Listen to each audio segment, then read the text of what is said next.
Je déclare ouverte la 6e séance plénière de l'Assemblée générale. The 6th plenary meeting of the General Assembly. L'Assemblée va The entendre Assembly will l'allocution de hear Sa an address Majesté by His Don Majesty Felipe Don VI, Felipe roi VI, d'Espagne. King of Spain. Je prie le protocole de I bien request vouloir protocol accompagner Sa to escort His Majesté, que Majesty j'invite à prendre la and parole invite him devant to l'Assemblée. address the Assembly.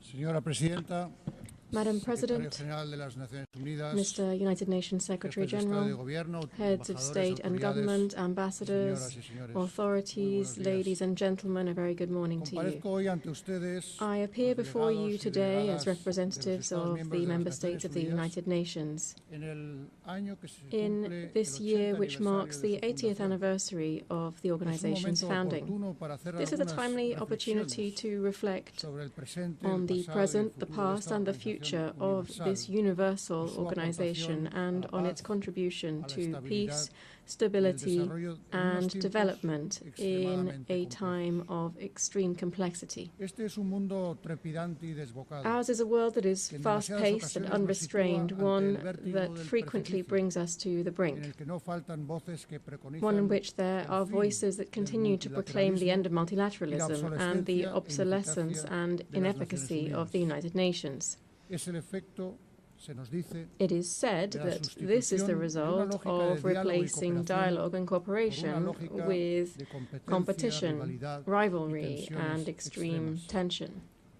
No es ese el mundo al que estamos This is not the abocados, world we're heading towards, we hear. oímos decir, sino el mundo en que ya Rather, it estamos is the inmersos. world in which we are already Ante immersed. esa impresión de desmoronamiento habría que In response to aducir this sense of es evidente que los disintegration, tiempos han we must cambiado y acknowledge debemos that times have adaptarnos, indeed changed and we need to anticiparnos incluso, adapt, even sin anticipate, refugiarnos without en el retreating idealismo, la into idealism, autocomplacencia o la complacency, imprevisión. or short-sightedness. Pero es precisamente en estos momentos But it is de zozobra, precisely at this cuando más time of importa leer bien las uncertainty claves that de we nuestro must tiempo, read the signs of our para no caer en time errores ya clearly cometidos, to avoid para no caer repeating en the mistakes of the entrar en past espirales and sin retorno. entering irreversible Contamos spirals. para ello con la memoria, que es la herramienta más We are útil aided para in this cualquier by memory, which generación is the most para valuable afrontar tool sus that any desafíos. generation possesses to La memoria confront del its siglo challenges. XX The memory of the nos 20th interpela century cada vez que nos reunimos calls to en us esta each Asamblea time that we General, gather in this General nos recuerda Assembly.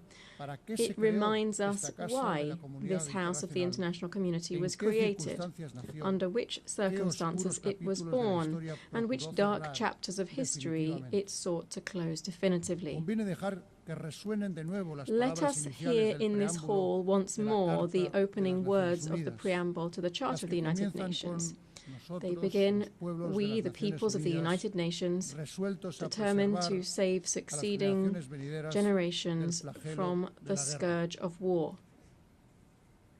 ¿Cuál de las grandes palabras recogidas Which en of the este great preámbulo, ideals la enshrined paz, la therein, dignidad, peace, la dignity, justicia, el progreso, equality, ha justice, dejado de estar progress, vigente, has de ceased to be suponer una relevant or to exigencia ética represent an inaplazable? ethical imperative?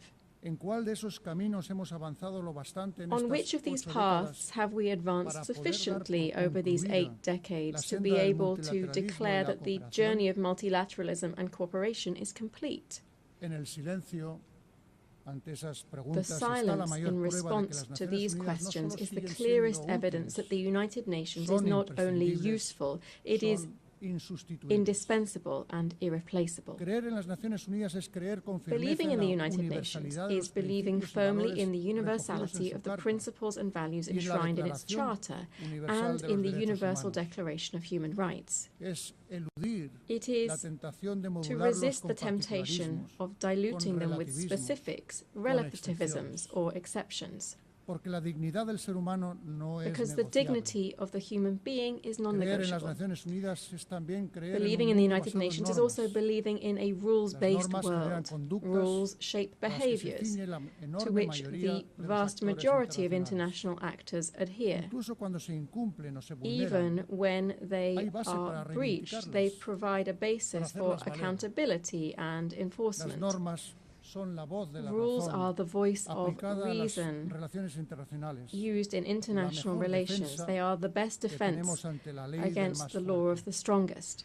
Un mundo sin normas A world es una without terra rules is incógnita. uncharted Un tiempo territory. sin normas A time without es rules una edad media. is returning to the Middle Ages. El camino que nos propone la Carta de las The path Naciones Unidas proposed by está the llena United de Nations obstáculos Charter is fraught y with nunca obstacles, acabaremos de recorrerlo del todo. and will never be fully Por eso es tan completed. valioso el ejemplo de tantas That is personas why the comprometidas example con of sus those valores y who have been principios, committed to its values is so personas que precious. trabajan en These are condiciones people extremas, working under a extreme riesgo de su conditions, libertad, risking their su integridad freedom, física their physical o integrity, incluso de su vida, or even their lives, en un mundo asolado por el in a conflicto world en plagued by demasiadas conflict regiones. in all too many regions. Lo estamos viendo en el continente europeo, We en see this Ucrania, in Europe, con in la guerra Ukraine, desencadenada por la where agresión war no has provocada been e unleashed by injustificable Russia's de Rusia, unprovoked and en violación de la unjustifiable soberanía y la aggression integridad violating the territorial del country's país. sovereignty and territorial La paz en integrity. Europa no será Peace in posible Europe sin will not be justicia, possible without sin justice and responsabilidad. accountability. España seguirá apoyando Spain todos will los continue to esfuerzos support all encaminados a efforts lograr aimed at una paz achieving a just justa and y lasting duradera, peace, basada en los principios grounded de la in the legalidad principles of internacional, international law, el respeto a los derechos respect humanos for human rights, y la rendición de and cuentas. accountability. Lo vemos también en toda su crudeza We en also Oriente see this in Próximo. its full severity in the Middle East, en in la Franja de Palestine, in the Gaza Strip. No podemos guardar silencio We ni cannot mirar hacia el remain otro lado. silent or look la away devastación, from the Los devastation, bombardeos, the bombings, incluso de hospitales, including of escuelas hospitals, o schools, lugares de refugio. and places of Ante refuge, tantas muertes entre la población civil, in light of o the ante la countless hambruna y civilian el death, desplazamiento forzoso famine, de cientos de starvation, the miles de forced personas. displacement of hundreds of thousands qué of people. destino? To what end? Son actos aberrantes These are que abhorrent están en las acts antípodas de todo lo that que este stand foro in stark representa. contrast to everything that this forum Repugnan represents. a la conciencia They humana offend human y conscience avergüenzan al and conjunto shame de la comunidad internacional. the entire international community. España es un pueblo profundamente Spain is orgulloso a de sus nation raíces deeply proud sefardíes. of its Sephardic roots. Cuando hablamos al pueblo de Israel, When we speak to the people of estamos hablando de Israel, un pueblo we de speak hermanos, to a people of brothers and un sisters, pueblo que cuando a regresa a people España, who, when they return to a Spain, Córdoba, to Toledo, Córdoba, Sevilla, Toledo, Barcelona, Seville, tantos Barcelona, otros lugares, and so many other places, regresa a su casa. come home. Ese fue el principio inspirador de la This ley por la was que en the 2015 spirit behind amplio the consenso, 2015 law, concedió la which was passed nacionalidad with broad española a los consensus, descendientes granting de los Spanish judíos nationality sefardíes to descendants of originarios de Sephardic España. Jews originally from Spain. Por eso nos duele tanto, It is for nos this cuesta reason, tanto comprender lo que and it is el so gobierno difficult for us to israelí está haciendo understand that en la Franja de Gaza. we are so pained by the Por eso actions of the Israeli clamamos, government in Gaza. imploramos, We therefore exigimos, cry out, we detengan implore, ya we esta demand, stop this massacre No now. más muertes en nombre de No un more pueblo tan deaths in the sabio name y of tan a people antiguo that are so wise que and tanto ha ancient, sufrido a lo largo who de su have historia. suffered so greatly throughout history. Seamos claros, Let us be clear. condenamos rotundamente el We execrable terrorismo unequivocally de Hamas, condemn the heinous y terrorism of especialmente aquella Hamas, matanza brutal especially del the 7 de brutal octubre del massacre of the 7th of 2023 October contra la 2023 población against the israelí. Israeli population. Y reconocemos el And derecho we de Israel a recognize defenderse, Israel's right to self-defense. pero con la misma firmeza But with demandamos que el equal gobierno de strength, Israel we demand aplique sin that the reservas el Israeli derecho government internacional fully humanitario uphold en toda international Gaza humanitarian y law Cisjordania. throughout Gaza and the West Bank. Exigimos que la ayuda We humanitaria demand llegue that sin humanitarian dilaciones, aid be delivered without alto el fuego delay, con that a garantías ceasefire be y established la with liberación guarantees, inmediata and de that todos los all rehenes hostages que still aún retiene held by Hamas Hamas be tanta crueldad. released immediately. La comunidad internacional debe The asumir su international community responsabilidad para hacer must shoulder realidad its cuanto antes una responsibility to solución viable achieve as soon as possible a contemple viable la solution that existencia would de include dos estados. the existence of two states. El reconocimiento del The Estado recognition of the state of por Palestine parte de un número by creciente de an miembros de increasing nuestra number of organización, member states of this al que organization, España se sumó el to pasado which mes de mayo, Spain debe ayudar a added its conseguir voice una this paz past May, regional must contribute justa to y achieving definitiva, a just and basada en la definitive aplicación de regional las peace resoluciones based on the de Naciones implementation of Unidas United Nations y también resolutions en el and reconocimiento on the universal del universal Estado de recognition Israel. of the State of Israel. Señora Presidenta, señores y señores President, delegados, Delegates, también son causa y consecuencia de tantos conflictos, como sabemos. as we know, falta de many recursos, conflicts are both la caused by fragilidad de and los result estados, in resource las scarcity, desigualdades. state fragility, La and distancia que nos inequality. separa del cumplimiento The de los gap objetivos between incluidos en la Agenda current 2030 realities sigue siendo and the enorme. fulfillment of the 2030 agenda El remains déficit vast, actual de and the financiación current para el desarrollo funding sostenible shortfall for supera sustainable los development 4 billones exceeds de dólares $4 anuales. trillion per year. El llamamiento a la eficacia, The call for a la efficiency optimización de recursos and logrado en la resource cuarta optimization conferencia made internacional at the sobre Fourth financiación International para el Conference on desarrollo Financing for que Development celebramos hace poco that en Sevilla, we held recently debe in tener Seville continuidad. must be sustained. Por eso España, en línea con el Accordingly, compromiso Spain, allí in line alcanzado, with the consensus-based adoptado por consenso, commitment ha lanzado adopted el there, Plan Sevilla has de launched apoyo al the Seville multilateralismo. Plan for support to Hemos aumentado multilateralism. nuestra We contribución have a los increased fondos our contributions to international para el desarrollo development funds, y reafirmado and we have nuestro reaffirmed compromiso our con la defensa de commitment los to derechos defending humanos, human la rights, igualdad de género gender equality, y la transición and ecológica, the environmental que son elementos transition, centrales which y are distintivos de central and nuestra distinctive política elements exterior. of our foreign policy. Me referiré con brevedad a Allow me cada to uno de estos briefly tres address each of these three areas. ámbitos. En primer lugar, First, los derechos humanos. human rights. España es desde este año Spain miembro del is, Consejo as of this de year, Derechos a member Humanos, of the Human Rights lo que nos Council, permitirá seguir trabajando en enabling us causas to tales como continue la lucha advancing contra el causes such as the racismo, fight against la racism, erradicación de la pena de muerte, the abolition of y the la death promoción de los penalty, derechos and the económicos, promotion of sociales economic, y social, culturales, and cultural y rights, persistir while at the same el time combate contra persisting todo in the tipo de struggle against discriminación. all forms of discrimination. Porque somos partidarios de las sociedades plurales, Because we abiertas, support plural, donde todos los open ciudadanos societies participan, in which all citizens y nos participate, preocupa la erosión de and las we are concerned by the erosion la of desafección democracies, que the advertimos hacia growing valores disaffection esenciales towards values that para are la essential convivencia to democrática. democratic coexistence. En estos tiempos confusos, In these que ponen confusing a prueba la times which are capacidad de diálogo, testing our capacity cuando for más fieles dialogue, debemos we permanecer must remain ante estos steadfast valores. in our commitment to these values. En sintonía con esos In harmony with principios, these principles, creemos que la we inmigración believe adecuadamente that gestionada immigration, es un when vector properly de desarrollo managed, mutuo is para a las vector sociedades of de mutual origen, development for de countries tránsito of y origin, destino, transit, y and que los host derechos humanos countries. de los migrantes deben ser, en We believe that the consecuencia, human rights of la migrants must referencia therefore be principal the de nuestra principal acción. reference Por for eso our apoyamos actions. con convicción plena Therefore, we fully la support aplicación del the Pacto implementation Mundial of the Migratorio Global y el Pacto Compact Mundial on de Migration Refugiados. and the Global Compact on Refugees. Quiero referirme en segundo lugar Secondly, a I la wish igualdad to de género. refer to gender equality. Este año, en que se cumple el 30 aniversario This de la year marks the Declaración y 30th Plataforma de anniversary of Acción the de Beijing Beijing, Declaration and es una nueva Platform for oportunidad Action. para renovar nuestro compromiso It con is la therefore igualdad a real y fresh efectiva, opportunity to reaffirm que our no es commitment to solo un real paso and adelante en effective materia de derechos equality. This is humanos, not merely a step sino ante forward in todo human una rights, cuestión but de above justicia. all, a matter of justice. España aspira Spain a seguir aspires siendo un referente to global en remain temas como a la lucha por global los derechos beacon sexuales y in areas reproductivos, such as sexual and contra la reproductive violencia rights, sexual the fight y de against género, sexual and gender-based por la violence, mayor participación and de las the mujeres en increased posiciones participation de of women liderazgo in leadership y los roles procesos and de toma in decision-making de decisiones. processes. Me referiré en tercer lugar al medio ambiente. Third, the environment. La triple crisis planetaria The a la que triple nos planetary enfrentamos, crisis that we are cambio climático, facing, climate contaminación change, y pollution, pérdida de and biodiversidad, biodiversity nos loss, exige un refuerzo de la demands gobernanza strengthened y unos governance recursos and suficientes sufficient para acelerar resources la to transición accelerate energética a justa just que energy nos permita transition. triplicar This must las enable us capacidades de to energías triple renovables, renewable energy duplicar la capacity, eficacia, double eficiencia energy energética efficiency, y and continuar to continue descarbonizando decarbonizing nuestras our economías. economies.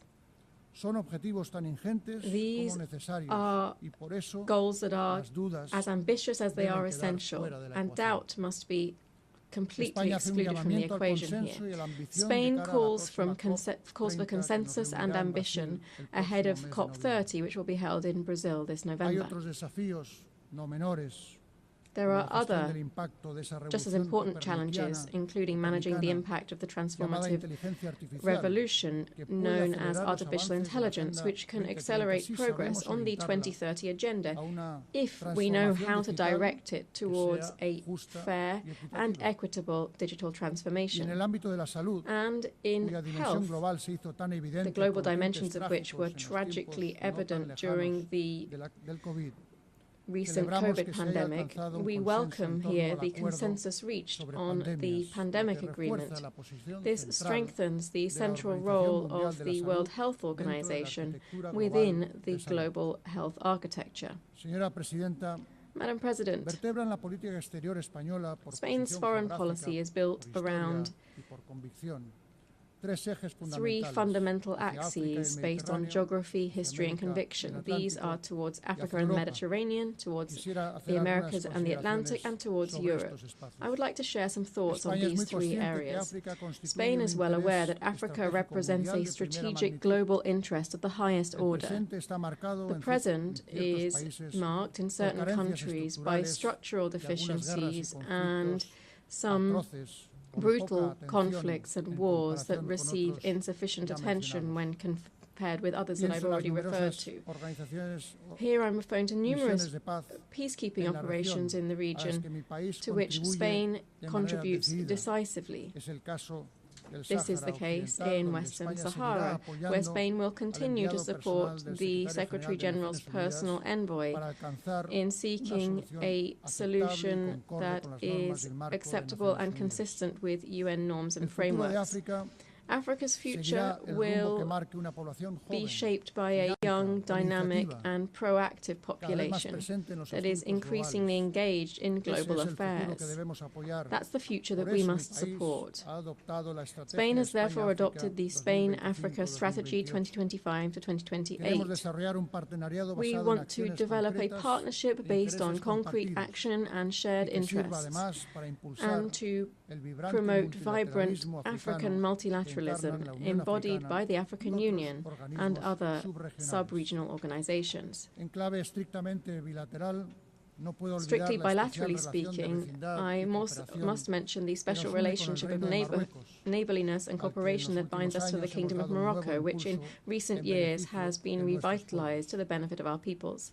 América Latina y el Latin Caribe America and the Caribbean representa para España una comunidad de represent for países Spain hermanos, a community parte of kindred insustituible nations, de an nuestra identidad irreplaceable part afianzada of por our un identity, patrimonio, strengthened by la lengua shared española, heritage, that is the que Spanish comparten language, 600 millones de spoken by hablantes en todo el 600 mundo. million people around the world. Nuestro país ostenta hasta finales de 2026 la Spain Secretaría pro tempore de la holds Comunidad the pro tempore Iberoamericana de secretariat of the Naciones y Madrid Ibero-American Community of acogerá la Nations próxima until the cumbre end of iberoamericana. 2026, and Madrid will Seguiremos hold the apoyando la next acción de la Unión Ibero-American Europea en la Summit. región. We will continue to Este año support the tendrá su EU's punto álgido engagement in en the la region, cumbre which will Unión culminate Europea this CELAC, year in the que se EU celebrará CELAC en summit Colombia that will be el held próximo in mes de noviembre. Colombia next month, La November. Unión Europea, The uno de European los más Union altos logros de la concordia y un ejemplo is para el one of the greatest multilateralismo, achievements of concord and a y una model for voz en estos tiempos multilateralism. más necesaria que nunca. Its voice is more necessary eso than ever in apostamos these por una times. unión We cada vez therefore más advocate eficaz, for a union that is cohesionada, increasingly capaz de garantizar effective, su seguridad cohesive, y secure, competitiva and en la economía competitive global. on the global economy. Creo importante recordar I que el think it's pasado 11 important de to junio recall that on the se anunció 11th un of acuerdo June político this year, definitivo sobre we los launched a definitive aspectos political fundamentales agreement del regarding futuro the acuerdo key entre la Unión aspects of the Europea future y el accord Reino between Unido. the European Union and the Un pacto United Kingdom. histórico,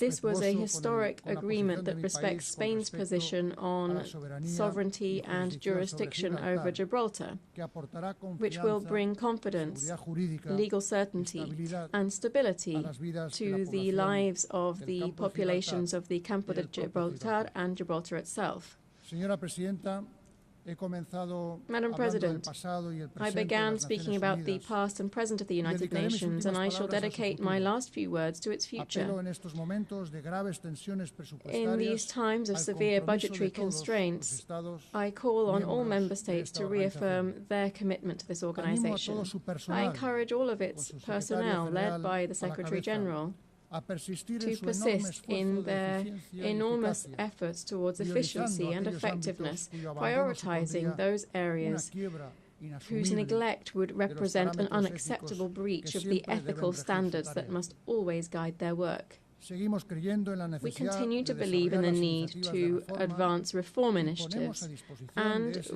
we ejercicio offer our capacity for dialogue and consensus building, as well as our firm multilateral conviction in this endeavour.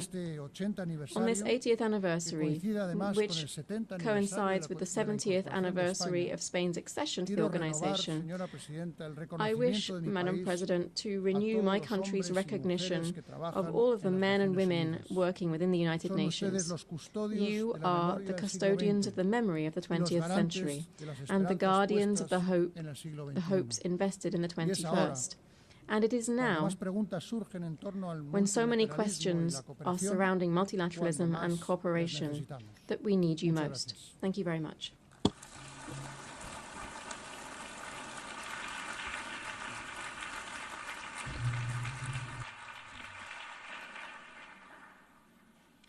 On behalf of the General Assembly, I wish to thank the King of Spain.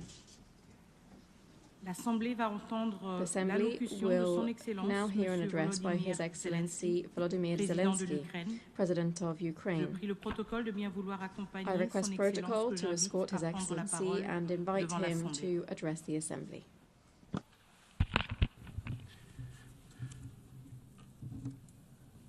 Madam Chair, Deputy Secretary.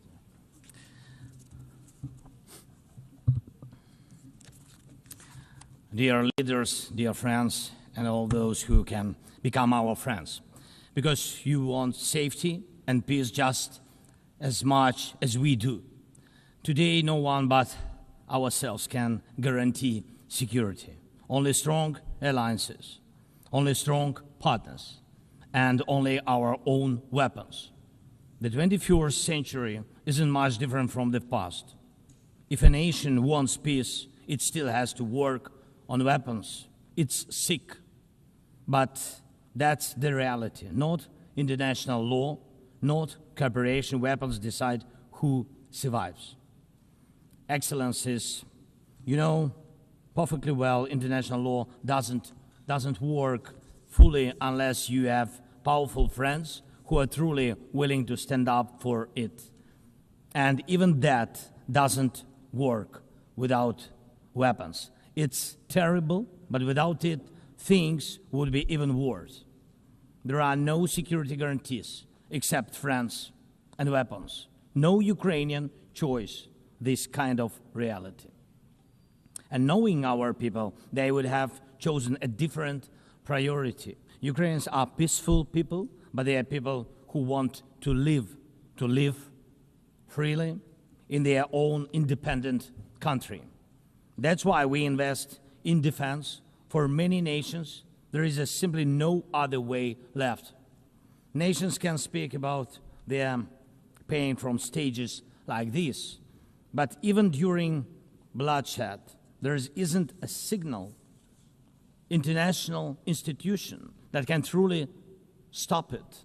That's how weak these institutions have become. What can Sudan or Somalia or Palestine or any other people living through war really expect from the UN or the global system? For decades, just statements and statements. And even everything happening in Gaza remains without a way out. Even now, Syria, after all the changes, still has to appeal to the world to ease the sanctions that are choking its economy. It has to ask and wait. Syria deserves stronger support from the international community. And as Russia's war against my country goes on, people are still dying every week. Yet there is no ceasefire because Russia refuses. Russia abducted thousands of Ukrainian children, and we have brought some of them back. And I thank everyone who's helped. But how long will it take to bring all of them home? Childhood slips away faster than adults are able to help. Look at Israel. Nearly 2 years have passed and hostages still haven't been freed. They must be freed, but even that still hasn't happened. And for years, there have been no real answers to other threats, either chemical weapons and famine used as a weapon. Last year, At this assembly, I warned the world about the risk of radiation disasters, especially due to Russia's occupations of our Zaporizhzhia nuclear power plant, the biggest in Europe, but nothing's changed. Nothing's. And yesterday, the plant went into blackout again, and Russia hasn't stopped shelling even in areas near a nuclear facility.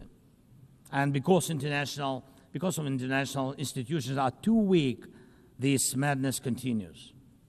Even being part of a long-standing military alliance doesn't automatically mean you are safe. Just recently, 19 simple Russian drones violated Polish airspace, and only 4 were shut down. Luckily, they were not shaheeds or even worse. Otherwise, the results would have been horrific. Estonia had to call a UN Security Council meeting for the first time in history because Russian fighter jets deliberately entered its airspace. Moldova is defending itself again from Russia's interference. We are helping Moldova, and Russia's trying to do to Moldova what Iran once did to Lebanon. And the global response, again, not enough. We have already lost Georgia in Europe. Human rights and the European nature of the state system are only shrinking there. Georgia is dependent on Russia.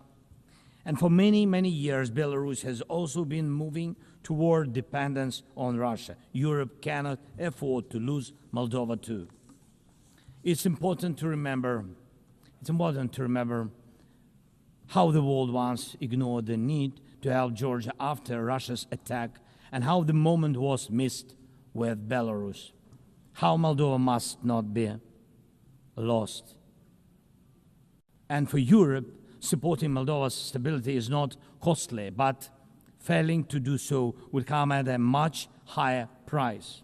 That's why the EU needs to help Moldova now with funding and energy support, not just words or political gestures.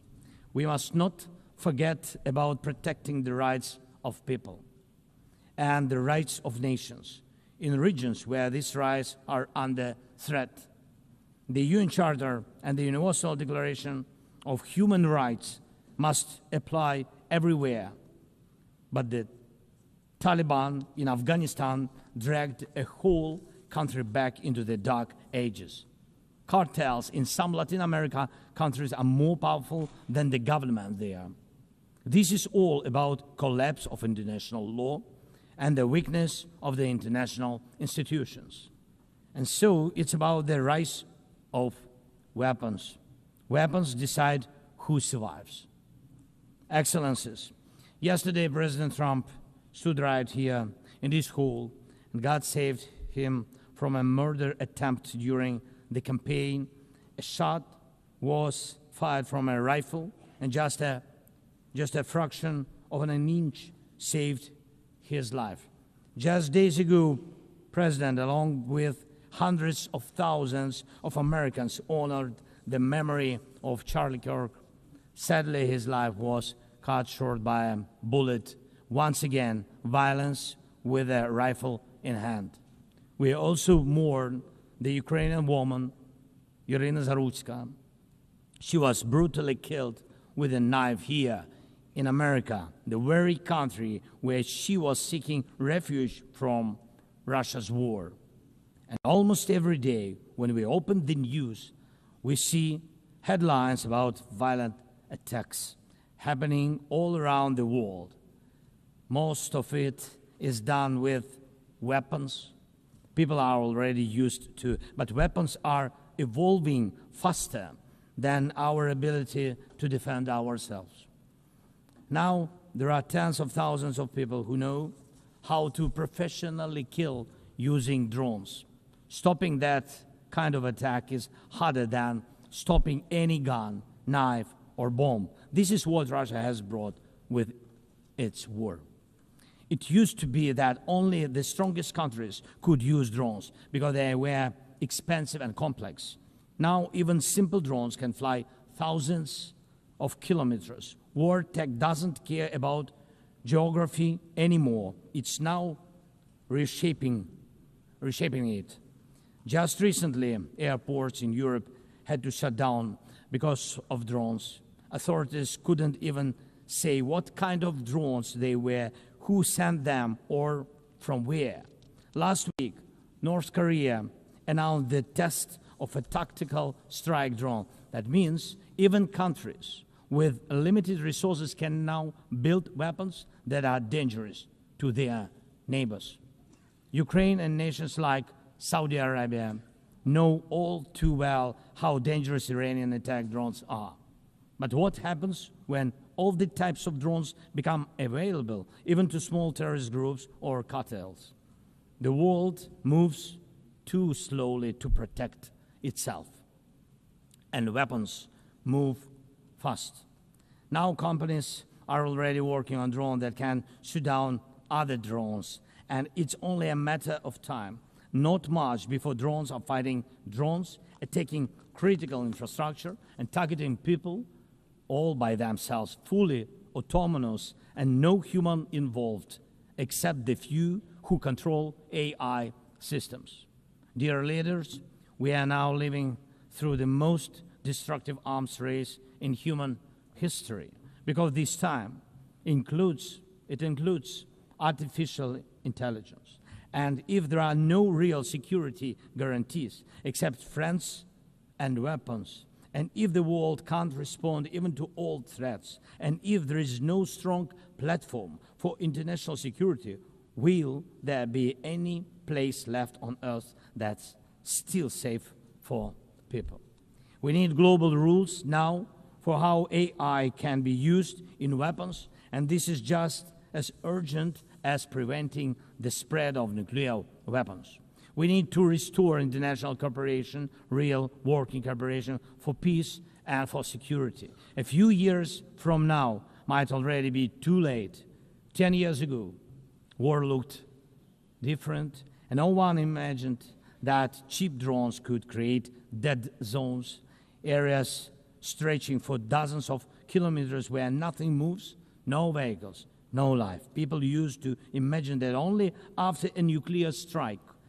Now it's drawn reality. Mass-produced, simple drones, and without AI yet. Ukraine doesn't have the big fat missiles dictators love to show off in parades, but we do have drones that can fly up to 2,000-3,000 kilometers. We had no choice but to build them to protect our right to life. Control over the sea used to depend on having a big navy. Ukraine doesn't have a big fleet, but we succeeded. In the Black Sea, we pushed what's left of the Russian navy into remote base. And we did it with sea drones. That's how we protect our ports and maritime trade routes, because Russia has left us no other choice.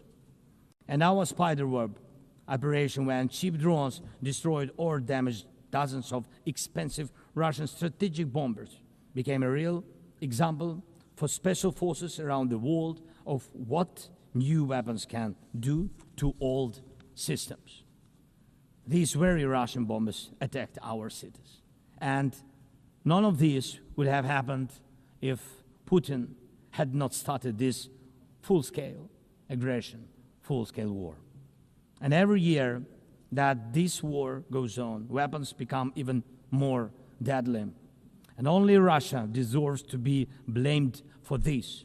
Dear leaders, to protect lives, Ukraine builds underground schools and underground hospitals. To protect lives, we have to spend more on protecting power stations from drone and missile attacks than on building sports facilities or cultural infrastructure.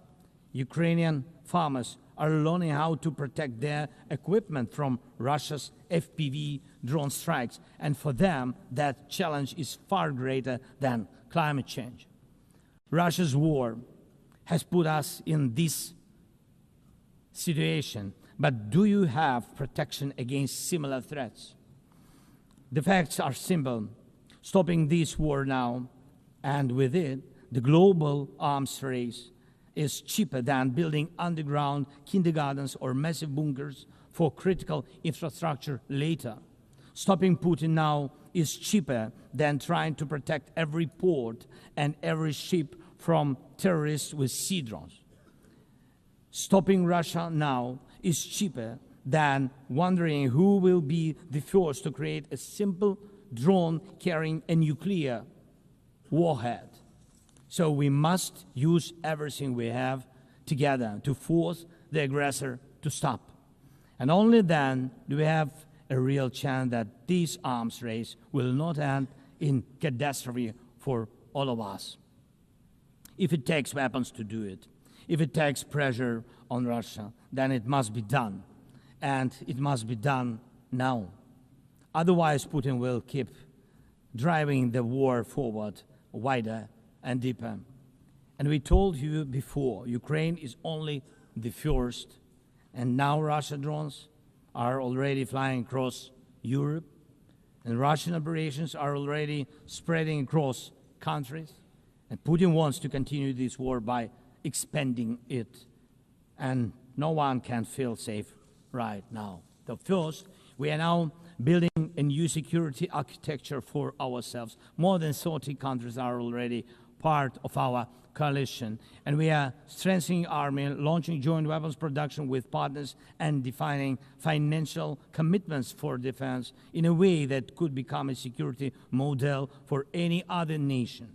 If security guarantees work for Ukraine, something more than just friends and weapons, it will mean that people were able to make national security not a privilege for a few nations, but a right for everyone. Second, we are ready to make our modern weapons become your modern security, your modern weapon. And we have decided to open up arms exports. And these are powerful systems tested in a real war when every international institution failed. And we are also ready to grow our defense production together with strong partners so that their protection is modern and reliable. You don't need to start this race from scratch. We're ready to share what has already proven itself in real defense. And third, many in the world are still relaxed. Still. But look at how many countries are here at this General Assembly. Countries that are at war, or just came out of war, or are trying to stop one, or openly getting ready for one. War has already reached too many people to pretend it has nothing to do with you. So it depends on you. Whether you help peace or continue trading with Russia and helping Russia to fund this war, it depends on you. Whether prisoners of war will be freed, whether abducted children will come home, whether hostages will be free. It depends on you. What will define existence? War like now, or our joint strong actions as it should be? Yesterday we had a good meeting with President Trump, and I also spoke with many other strong leaders, and together we can change a lot. Of course, we are doing everything to make sure Europe truly helps. And of course, we count on the United States. I appreciate the support we are receiving. Yes, much depends on the G7 and G20, but in the end, peace depends on all of us, on the United Nations. So don't stay silent while Russia keeps dragging this war on. Please speak out and condemn it. Please join us in defending life and international law and order. People are waiting for action. Thank you so much. Slava Ukraini.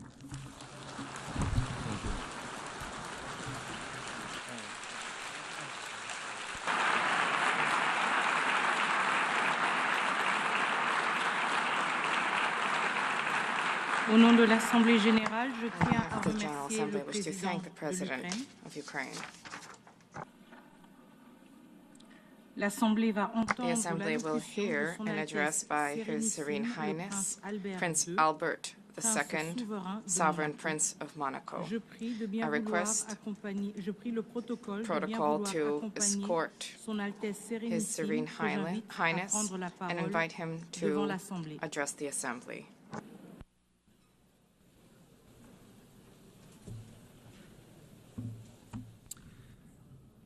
Madam President of the General Assembly, Secretary General, ladies and gentlemen, heads of state and government, excellencies, ladies and gentlemen. 80 years ago, the creation of the United Nations marked a decisive turning point in contemporary history in international relations, offering each state a forum for dialogue and exchange. The ambition of the founders was clear and bold. All nations, large and small, need to be able to participate on equal footing in crafting collective solutions, equality, respect, dialogue.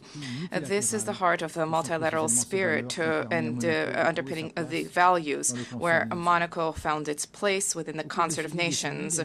Over these past 8 decades, the United Nations has supported and ushered in major turning points: the reconstruction of Europe after the Second World War, the process of decolonization, the hope of an international order that is more peaceful after the Cold War. The organization contributed to the establishment of a robust international law, the adoption of numerous treaties, law of the sea, counter-terrorism treaties, protection of the environment, the promotion of human rights. Monaco ratified more than 270 of these treaties, which, beyond their symbolic dimension, govern the day-to-day lives of our population. The UN also played a key role in the maintenance of international peace and security. On all continents, these operations help to prevent conflict and to support democratic transitions. International justice, specifically through the judgments rendered by the International Criminal Tribunals, have been significant sources of progress in combating impunity for the gravest crimes, and the International Court of Justice remains a pillar when it comes to peaceful resolution of disputes. The United Nations has been a pioneer in ecological awareness, raising the protection of our planet, mobilizing governments, scientists, civil society to put together concerted strategies, and these are issues which are of tremendous importance to us.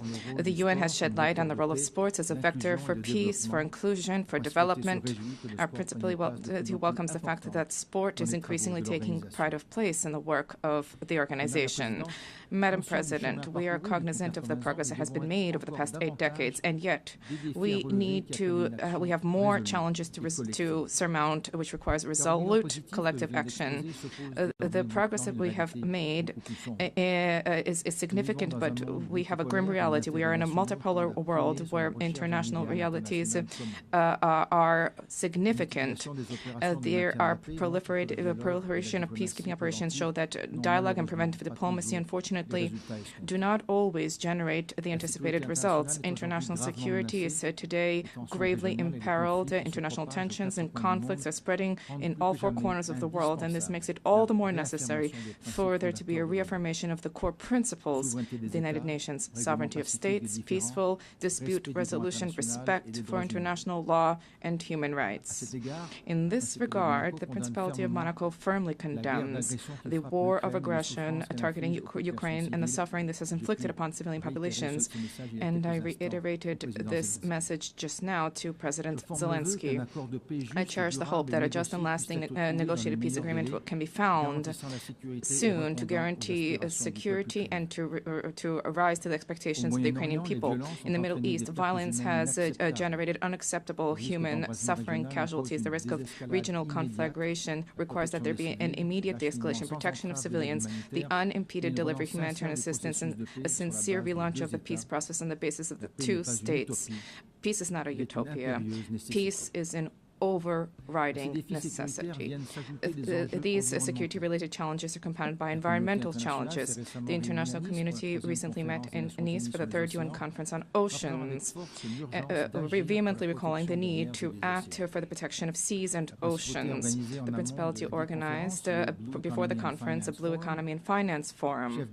Heads of state, economic leaders, investors, philanthropists, development banks, NGOs, 1,800 participants. arrived from nearly 100 countries responding to the call to mobilize more financial resources to invest in a sustainable, regenerative blue economy.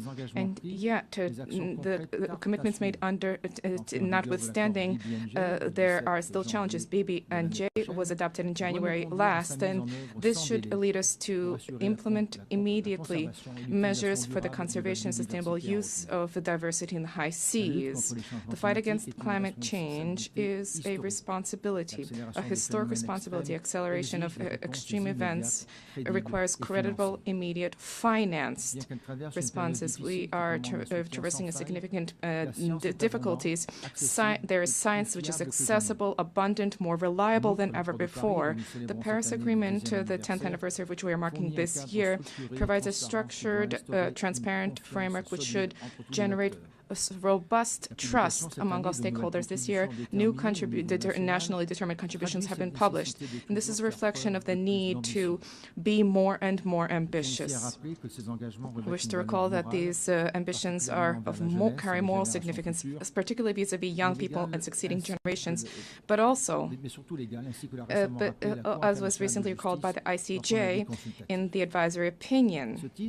And in this regard, and in accordance with the new collective goal for financing, which is adopted in Baku last year, I decided that my country will double specific financing under climate agreements, and this is by 2028. Let us not forget that there's a need to invest in countering climate change, but there's a need to take into account the depletion of biodiversity throughout the world.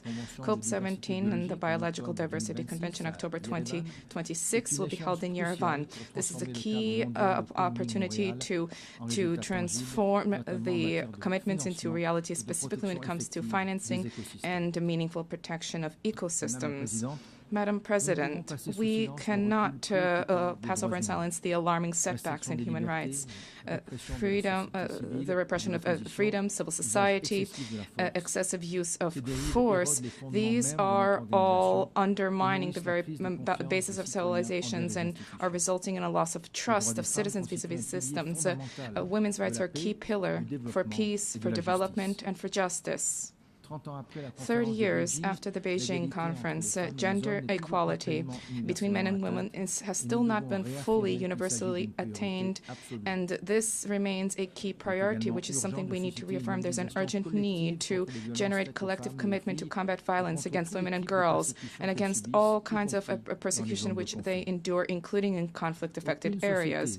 No society can be prosperous if such inequality persists there. Likewise, no society can develop without taking care of its young population, because young people are not just the future of the world. Young people are the present. 30 years after the World Youth Program, it is incumbent upon us to raise the role of young people in discussions on the economy, civic life, access to education, employment, digital issues. This is not a privilege. This is a right. Madam President, public global health is a key. Non-communicable diseases are the main cause of premature deaths, and there's a need for cross-sectoral mobilization to address this challenge. I welcome the key role of the WHO with the global action against these diseases, but there's a need to move further to strengthen synergies among the stakeholders to improve the effectiveness of action, particularly among budgetary constraints. The fourth high-level meeting on this issue should generate new momentum to intensify prevention and to provide universal access to high-quality care. Madam President, the 80th anniversary of the United Nations offers an opportunity to breathe new life into multilateralism, to reform its operations, and to address the liquidity crisis. Reform of the United Nations should restore people's trust and to establish an effective structure and based on core values. The United Nations is the only universal body which is capable of defending sovereignty of states and embodies the ideal of cooperation amongst people. But this is not only at the UN headquarters. There are specialized institutions, UNESCO, FAO, and IAEA, and many others. These all play a critical role by providing concrete support for environmental, educational, and social policies of states, helping them to fully meet their responsibility without duplication of mandates in New York. And let us recenter the work of our organization to focus on the priorities enshrined in the Charter. We need to rekindle a spirit of dialogue, the spirit of organization. The general debate should once again become this unique opportunity where leaders of the world listen to one another and seek to achieve mutual understanding. The Principality of Monaco cherishes the hope that through reform, the UN will once again become the center with a harmonization of UN efforts for the maintenance of peace and security in accordance with Article 1 of our Charter. No state alone can resolve the crises plaguing our times. It's by sharing ideas, resources, and willingness that we can together build a future of peace, of lasting peace, because together we are better. Thank you.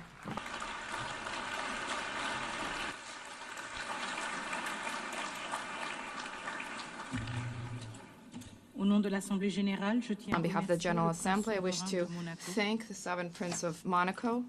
The Assembly will hear an address by His Excellency Masoud Pezeshkian, President of the Islamic Republic of Iran. I request protocol to escort His Excellency and invite him to address the Assembly.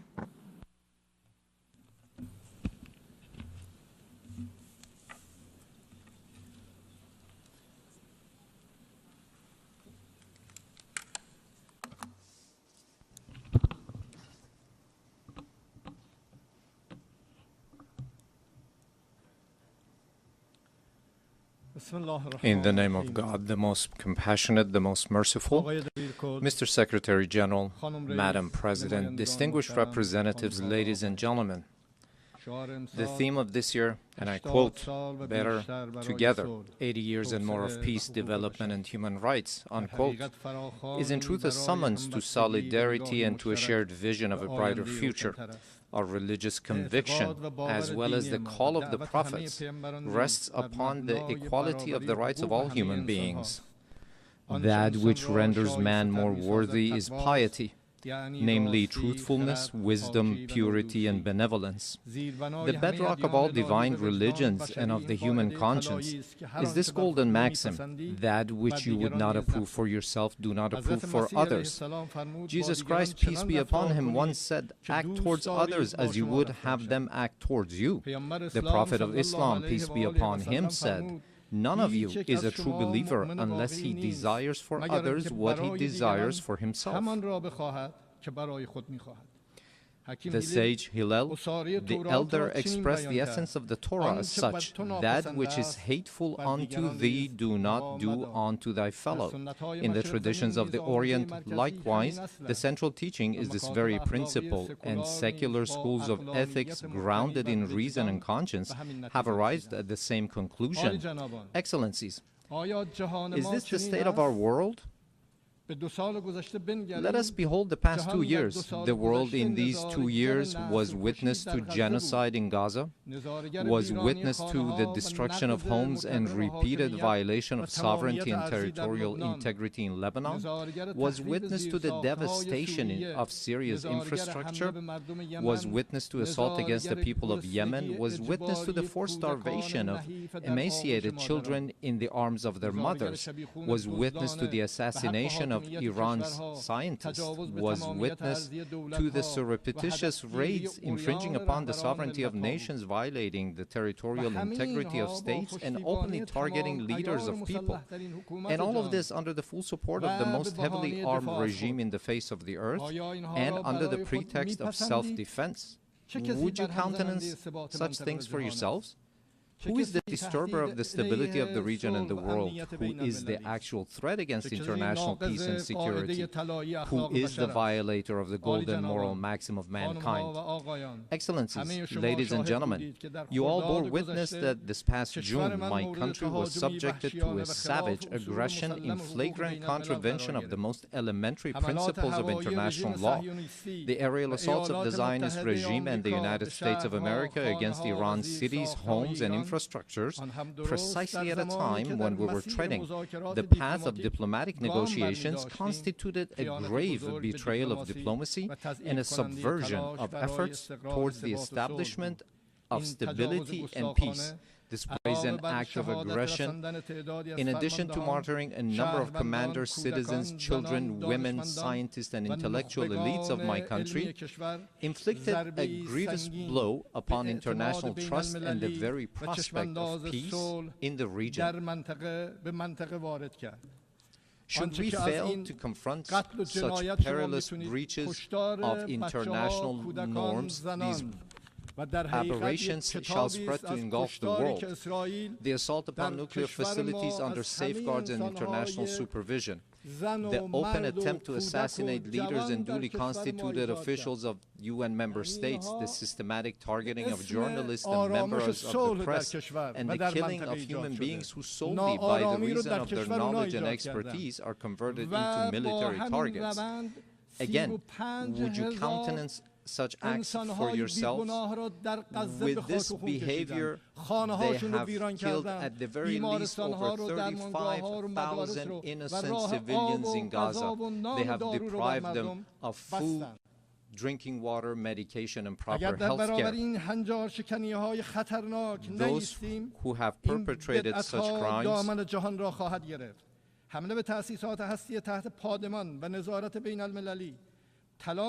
this nation, with a magnanimous spirit and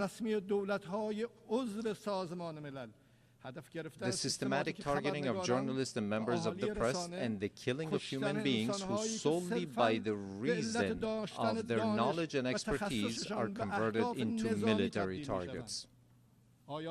Again, would you countenance such acts for yourselves? Those who have perpetrated such crimes must know that Iran, the most ancient continuous civilization upon the face of the earth, has ever stood steadfast against the tempests of history. This nation, with a magnanimous spirit and an eternal will, has time and again demonstrated that it shall never bow before aggressors. And today as well, in the face of the transgressors, it stands upright with reliance upon the power of faith and its national cohesion. In this 12-day defense, the patriotic and valiant people of Iran laid bare before the aggressors the fallacy and self-delusion of their arrogant calculations. The enemies of Iran unwittingly fortified the sacred national unity. The people of Iran, despite the most severe, protracted, and crushing economic sanctions, psychological and media warfare, and persistent efforts to sow discord, at the very instant the first bullet was fired upon their soil, rose in unison in support of their valiant armed forces, and today they continue to honor the blood of their martyrs. Here, in the name of all Iranian people, I extend my heartfelt gratitude to all personalities, nations, governments, and international and regional organizations that stood in solidarity with Iran during this war.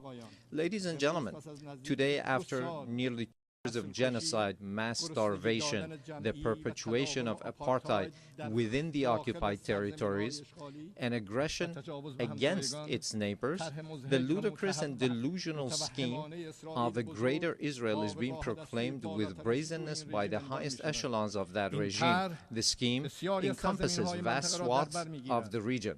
The map itself lays bare the true intentions of the Zionist regime, intentions that have, of late, been openly endorsed by its criminal prime minister. None in the world is secure from the aggressive machinations of this regime. It is manifest that the Zionist regime and its sponsors no longer even content themselves with normalization through political means. Rather, they impose their presence through naked force and have styled it peace through strength. Yet, this is neither peace nor power. It is nothing but aggression rooted in coercion and bullying. But we envision our powerful Iran alongside powerful neighbors within a strong region with a radiant future. A future in which we stand together against a grand project that imposes genocide, destruction, and instability upon the region. A future in which collective security is assured through genuine mechanisms of defensive cooperation and joint response to threats.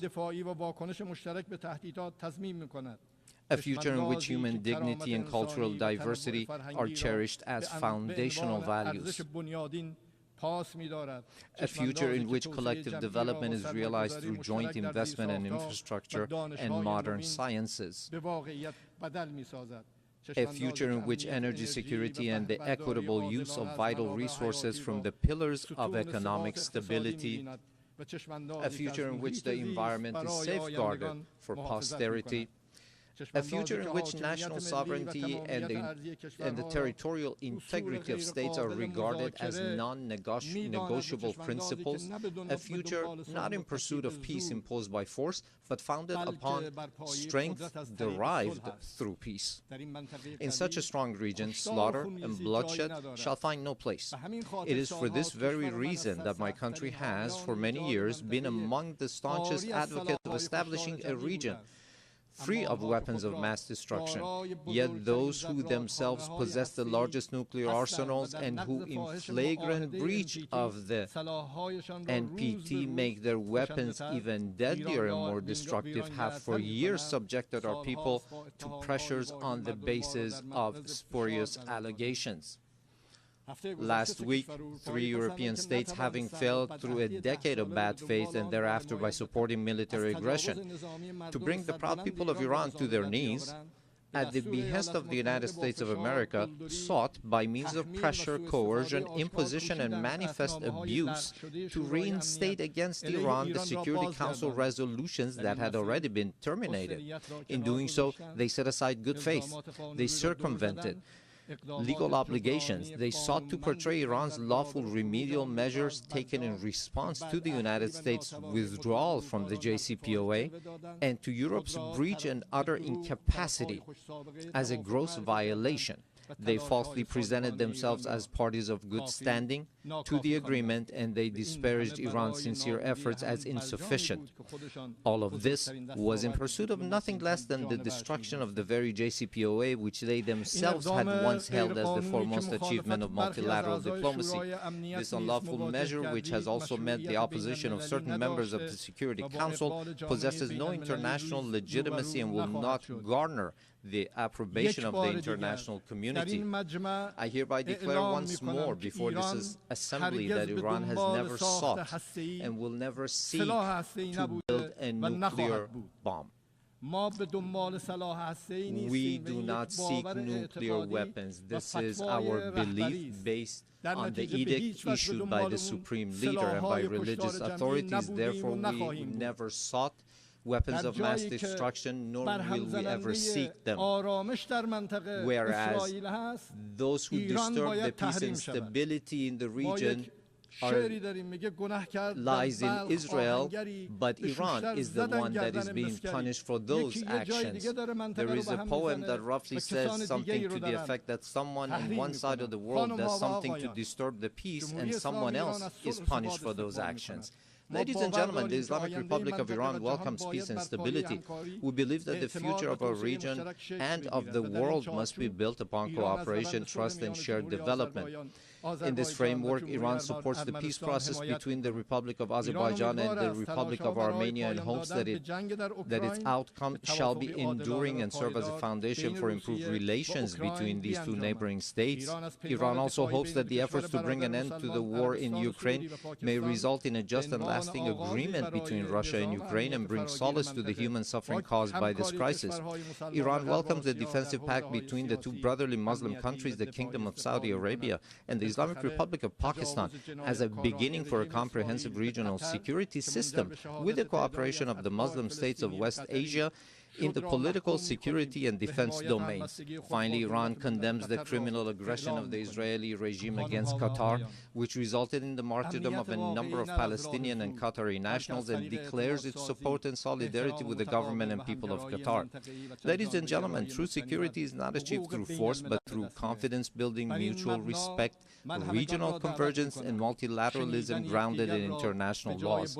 Based on this foundation, I call upon all to practice listening to one another instead of raising voices, to re-examine the intellectual premises of polarization and political violence, which today ensnares not only the international community but also renders societies internally with tension and turmoil, to uphold as the common denominator of all beliefs and cultures the principles that whatever we do not approve for ourselves, we should not impose upon others, instead of distorting concepts and narratives with biased interpretations, to restore and rehabilitate the credibility of international laws, institutions, and mechanisms, and to commit to the establishment of a regional system of security and cooperation in West Asia. Ladies and gentlemen, we Iranians have extended our power in the world not by producing and employing nuclear weapons, nor by the slaughter of hundreds of thousands in the 20th century, nor by genocide and the imposition of starvation upon the children in Gaza in the 21st century, and not even through the historic empires of Iran,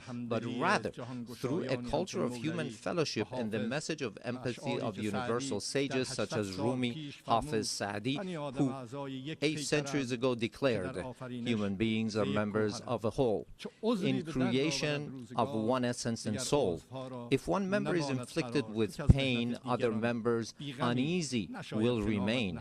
If you have no sympathy for human pain, the name of human, you cannot pertain. Those criminals who bully by murdering children are not worthy of the name human being, and assuredly they shall never prove to be trustworthy partners.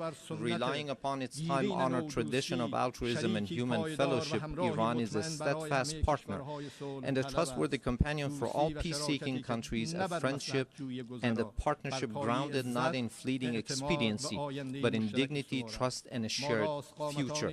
We, the upright people of Iran, by standing firm against lawless marauders, have surmounted with honor the injustices, discriminations, and double standards imposed upon us.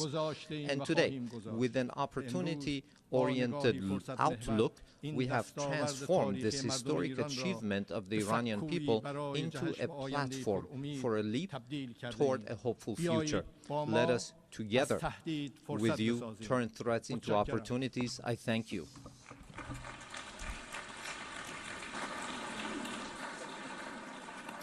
On behalf of the Assembly, I wish to thank the President of the Islamic Republic of Iran. The Assembly will hear an address by His Excellency José Raúl Mulino Quintero, President of the Republic of Panama. I request protocol to escort His Excellency and invite him to address the Assembly.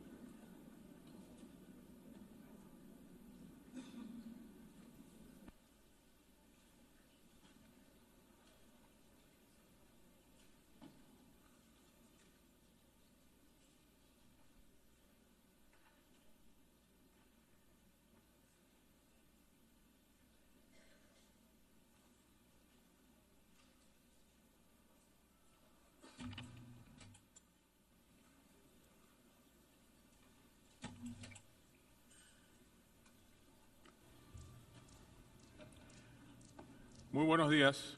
A very good Señora morning, Presidenta, Madam President, distinguidos jefes de Estado, distinguished heads de of gobierno. state and government, honorables delegados. honorable delegates.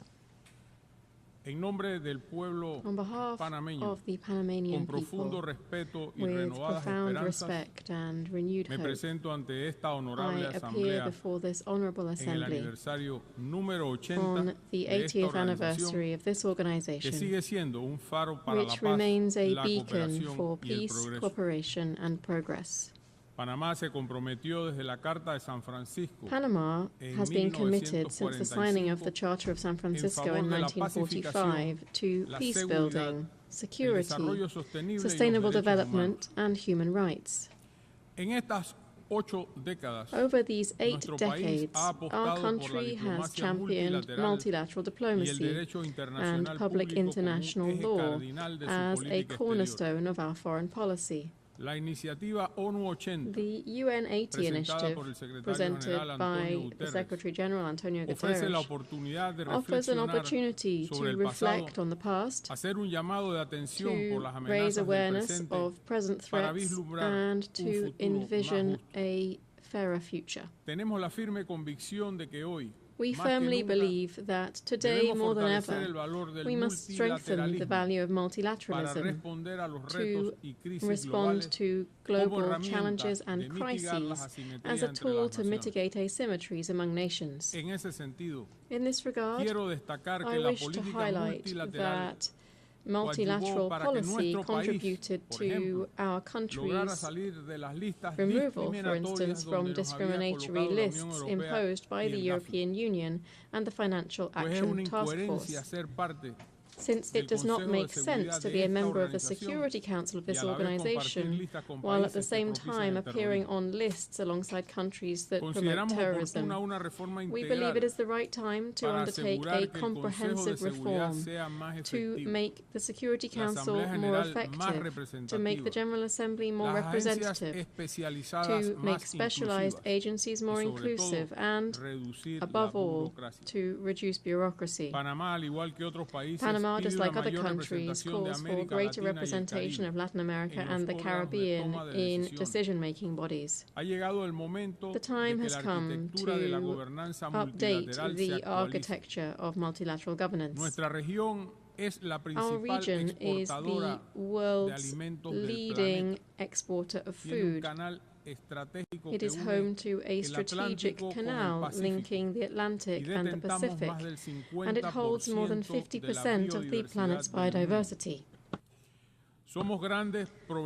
We are major suppliers of minerals.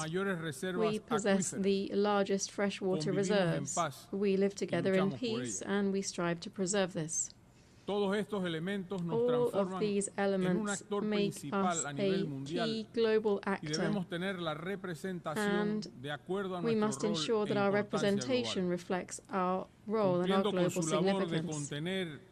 In line with our mission to contain and prevent the tragic outcome of a global war, which was its fundamental raison d'être, the United Nations is also facing a challenge of promoting urgent action to achieve the Sustainable Development Goals.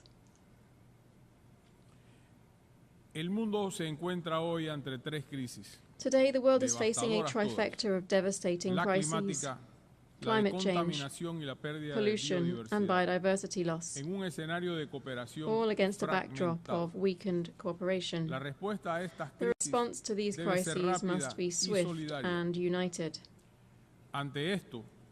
In response, Panama has put forward its Nature Pledge, which is our pact with nature. This is a new way of understanding environmental and climate policy, integrating our obligations on climate, biodiversity, and land into a single national commitment. In practice, Panama is pledging to curb its emissions by 2035. Even as a carbon-negative country, we believe there's always room to take further steps towards sustainability for future generations. To this end, we will be restoring 100,000 hectares of priority ecosystems, including mangroves and water basins, because nature, we think, is our front line of defense against climate change. Panama trusts in a renewed United Nations, one that strengthens digital security and international cooperation, with ethical and inclusive principles, that supports just energy transitions, and one that upholds freedom of expression. In this spirit, we reaffirm our unwavering respect for freedom and democracy in our region, which continues to suffer from instability at the hands of those who disregard the popular will expressed through the ballot box, or who simply do not permit open and transparent elections. We aspire to be a member of the United Nations that is capable of preventing conflicts before they arise, that can better respond promptly to humanitarian emergencies, that better coordinates its field agencies, and that more faithfully represents the diversity of peoples across the globe.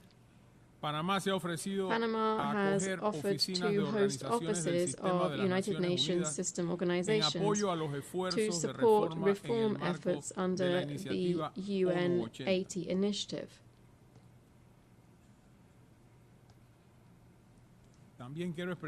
I also wish today to express my solidarity with the Japanese people.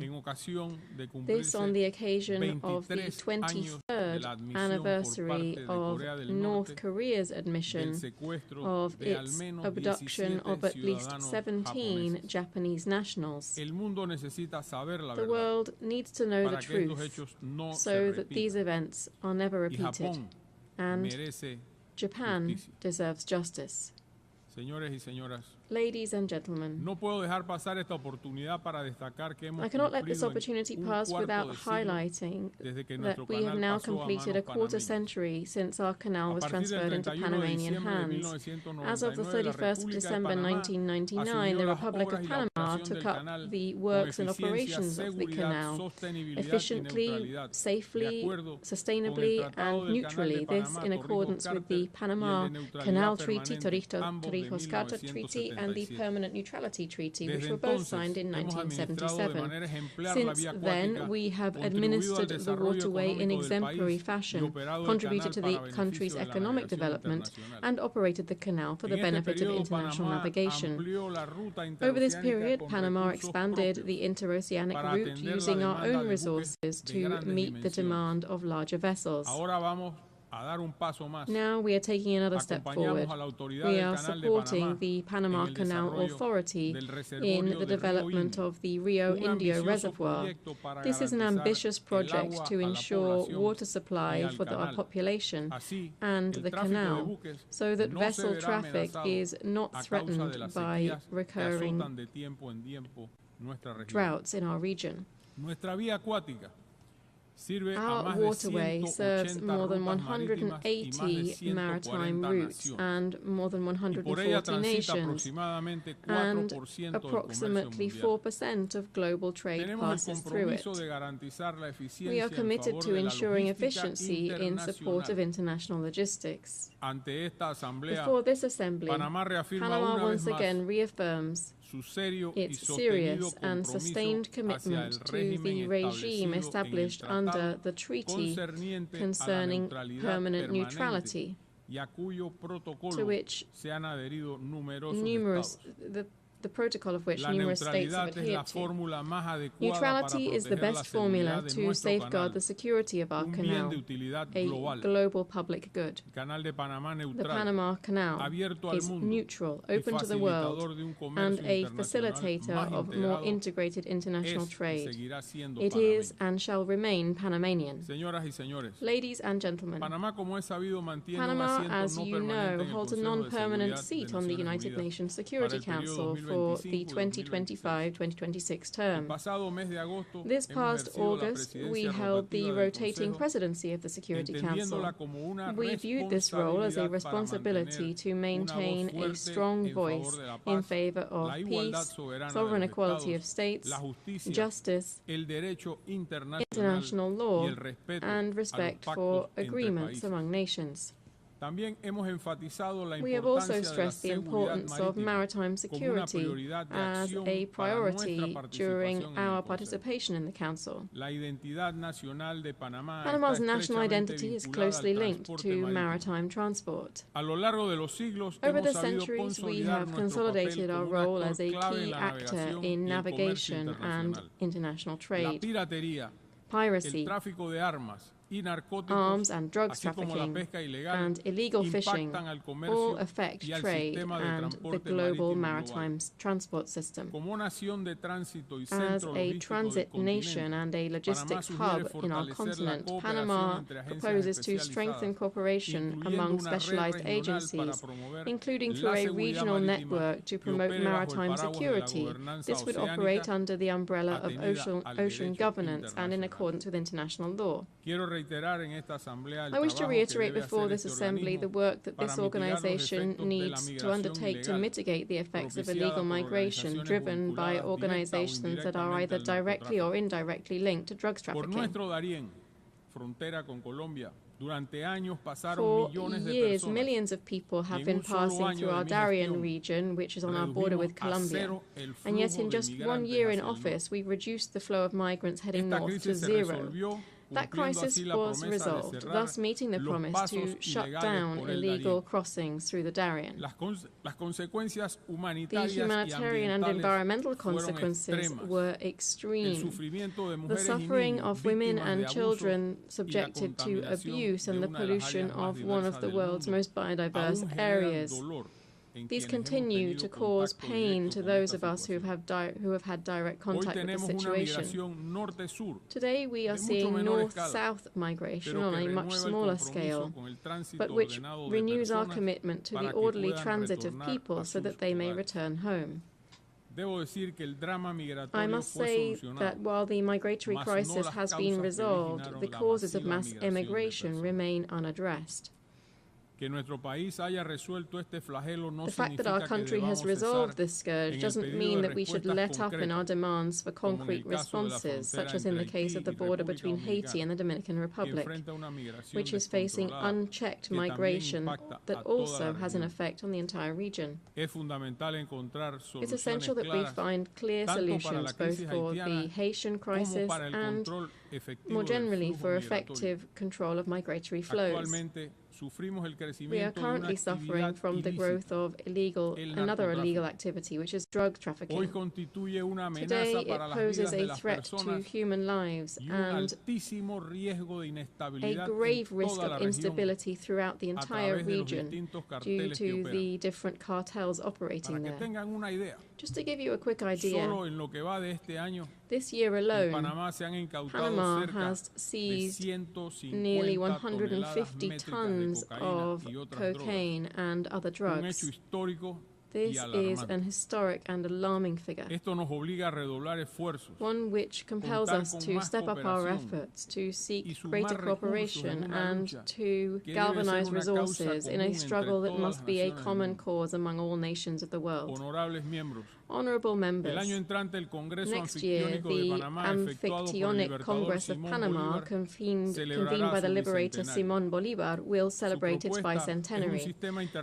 Its proposal was for an international system based on the sovereign equality of states, justice, law, and international cooperation to achieve the people's common goals. We hope that this commemoration will serve as a new starting point for international cooperation, one that respects and elevates the values of sovereignty, peace, and peaceful coexistence, values that must guide our work in this and other global fora. Honorable members, before this forum of global peace and international cooperation, I reiterate the faith of the Panamanian people in the United Nations system. At times of crisis, when the winds of unilateralism, polarization, and fragmentation are blowing, Panama will raise its voice in defense of multilateralism.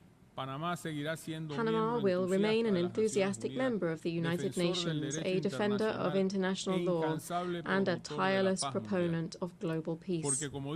Because, as this year's theme reminds us, we are stronger together, and only together can we build a fairer and more humane future for all.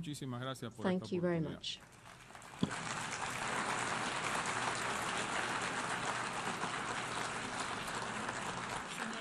Muchas gracias. On behalf of the Assembly, I wish to thank the President of the Republic of Panama. As the Assembly will hear an address by His Excellency Petr Pavel, President of the Czech Republic, I request protocol to escort His Excellency and invite him to address the Assembly.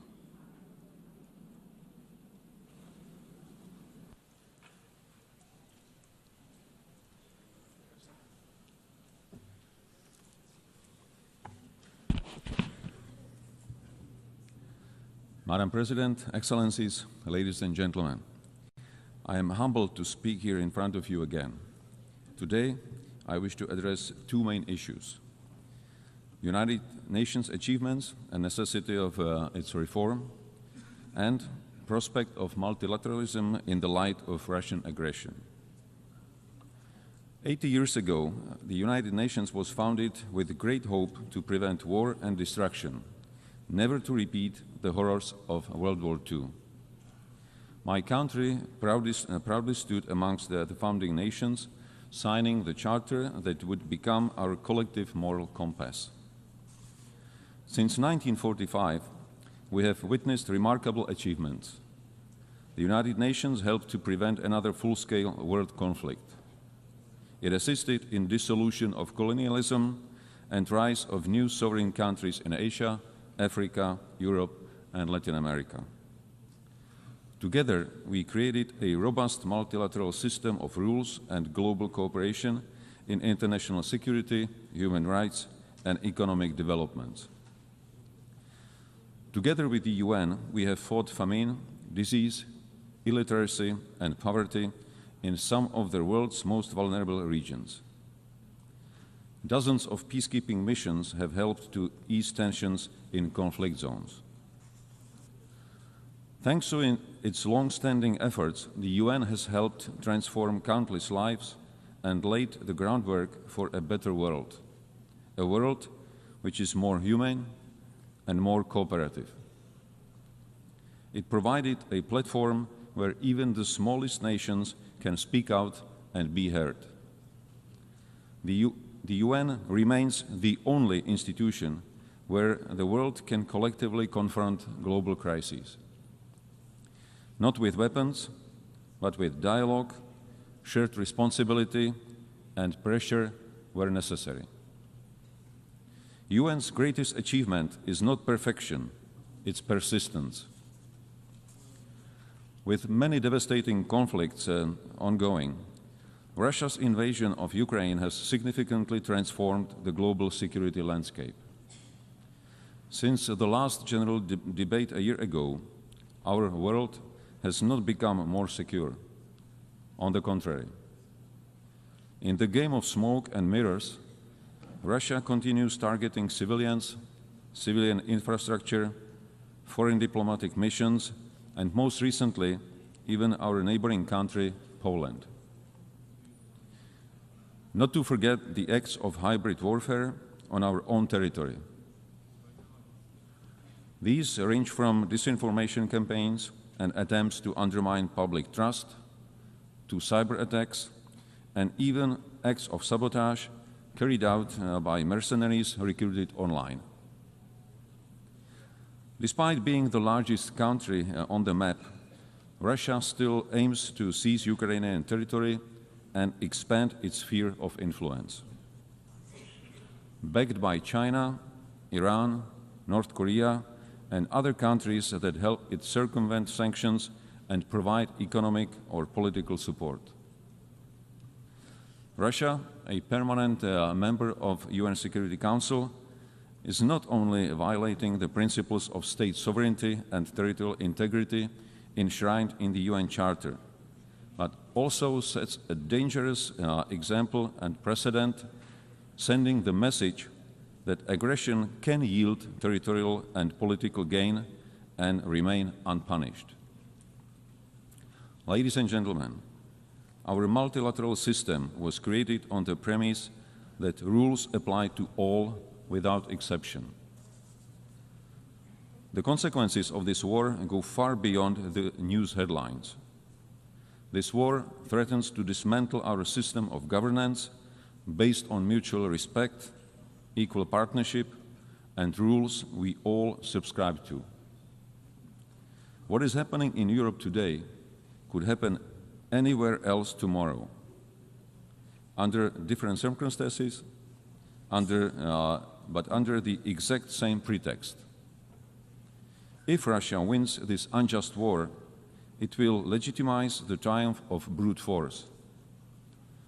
Turning a blind eye to Ukraine today is a green light to any future aggressor anywhere in the world.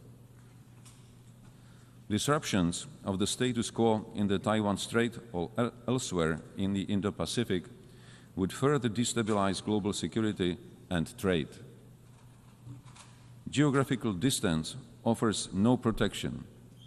Security in one part of the world is directly linked to security everywhere. Tolerating the principle of might makes right will lead to the end of multilateralism and the beginning of life under principles dictated by a powerful few.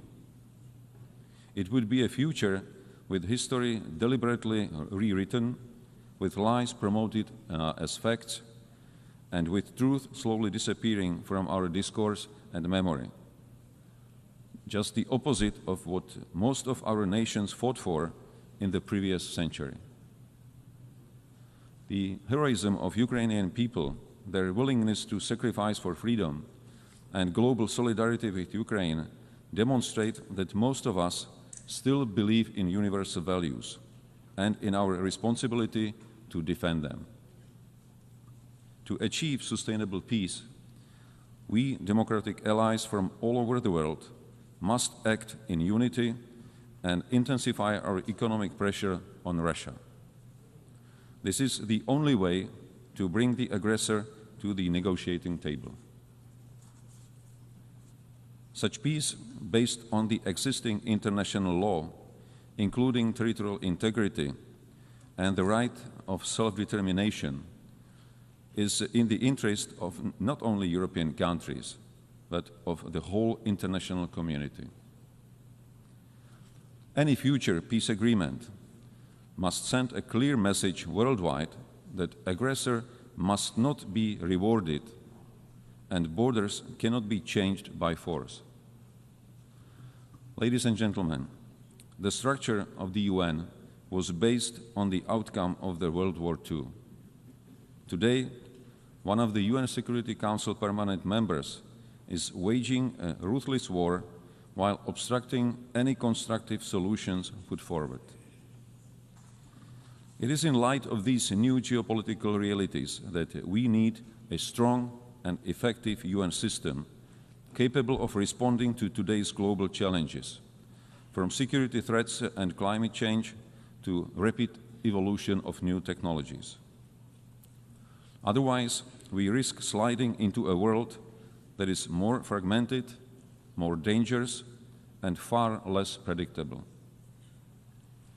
Czechia welcomes the UN 80 initiative and the commitments in the Pact for Future. Yet these ambitions stand in stark contrast with today's reality. In the light of Russian aggression against Ukraine, the UN Security Council is currently failing its purpose and mission. Therefore, we advocate for a comprehensive reform of the UN Security Council for greater effectiveness, inclusiveness, transparency, and accountability, with the aim to honor the principles of the UN Charter and to strengthen the voice of underrepresented regions. Freedom and human rights are not granted entitlements. They are hard-won principles that must be cherished and protected. Security Council membership should not be seen as a matter of prestige or privilege, but above all, a responsibility to defend global peace. That's why Czechia is seeking a non-permanent seat on the UN Security Council for the term 2032-33, with a clear commitment to uphold the rules-based international order. We cannot afford to have the UN paralyzed or blocked in its ability to respond to crises and challenges. Current urgent crises are already consuming too much of our attention and resources at the expense of other major, equally pressing issues. Madam President, ladies and gentlemen, as I mentioned in the beginning of my speech, the UN significantly improved the quality of life of billions, including through access to education, healthcare, and services. In this year's Sustainable Development Report, Czechia ranked 10th out of 167 countries. I am fortunate to be a citizen of a country which by global standards offers a secure and comfortable life. This doesn't mean that there are no challenges. Much work still lies ahead if we are to achieve the Sustainable Development Goals 2030, both at home and globally. After all, most of the challenges we are facing are global. No single nation is powerful enough to succeed alone. That is why we need more dialogue. That is why we need greater cooperation and collective action. And ultimately, that is why multilateralism must not only survive, it must thrive. Not only for us, but most importantly, for future generations. Thank you. On behalf of the Assembly, I wish to thank the President of the Czech Republic. The Assembly will hear an address by Her Excellency Karin Keller-Sutter, President of the Fifth Confederation. I request protocol to escort Her Excellency and invite her to address the Assembly.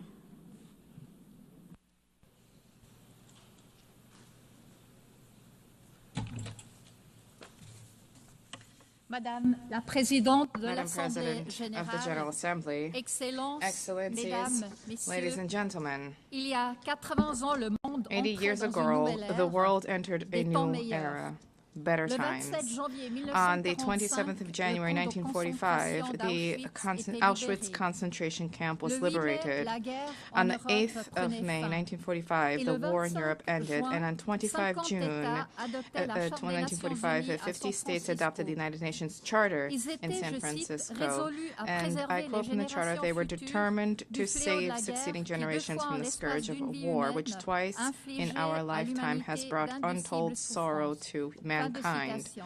End of quote. Sur les ruines de la Upon the Deuxième Guerre ruins of mondiale, the un Second World nouvel War, ordre naissait a d'une new conviction international et order d'une was volonté born out of a commune shared d'apporter conviction and au determination monde to de la paix bring et la peace prospérité. and prosperity C'est aussi au to the lendemain des world. horreurs de The cette horrors of période que this time naissaient les also gave conventions de rise Genève to de the Geneva 1949 Conventions of qui 1949, protègent les victimes which des conflits armés. protect the À cette victims of époque, armed les conflict. fondements de décennies At that florissantes time, the pour la foundations démocratie, for l'état de progress droit and democracy, et the l'économie rule of de law, marché and the étaient market posés. economy were Des laid fondements qui, down. malgré les limites et les Foundations revers, which, despite ont all the servi aussi la limitations and coopération setbacks, internationale, le also libre-échange, benefited la international paix et le cooperation, droit free trade, international. peace, and international Sans faire law. de parallèles historiques, Without force drawing est any de historical constater, nous parallels, it is célébrons clear cette année le that 80e this year, as we anniversaire mark des the Nations 80th Unies, anniversary of the alors United que nous Nations, vivons une nouvelle we époque are de bouleversements experiencing politiques et a new économiques era extrêmement of violents. particularly Une époque où extreme trop de political guerres and font un economic nouveau rage upheaval,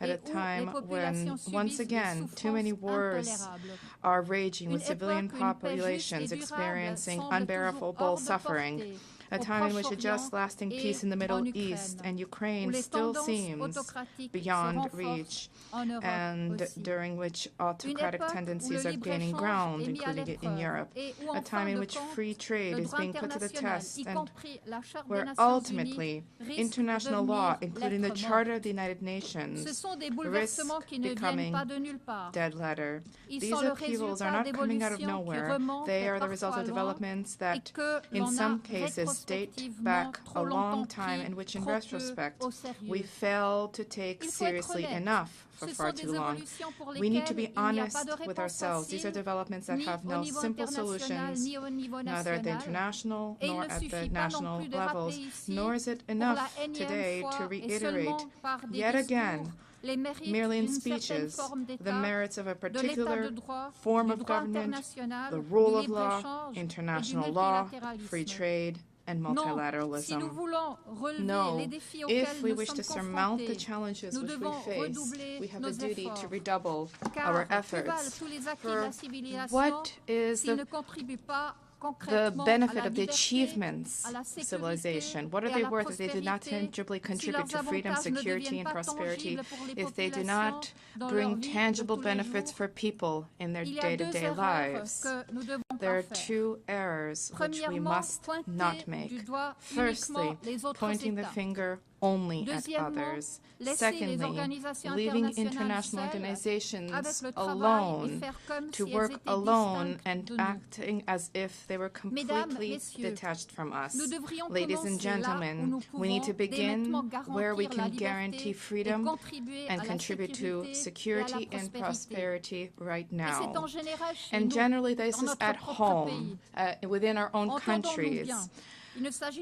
Let me be clear, this is not about praising national self-interest, nor is this about condemning multilateralism. Quite to the contrary, Switzerland is convinced that multilateralism, international organizations, the United Nations are essential for the peaceful coexistence of peoples, for global economic prosperity, for the resolution of challenges including migration, climate change, the digital transition, and as finance minister, I would also add for global financial stability.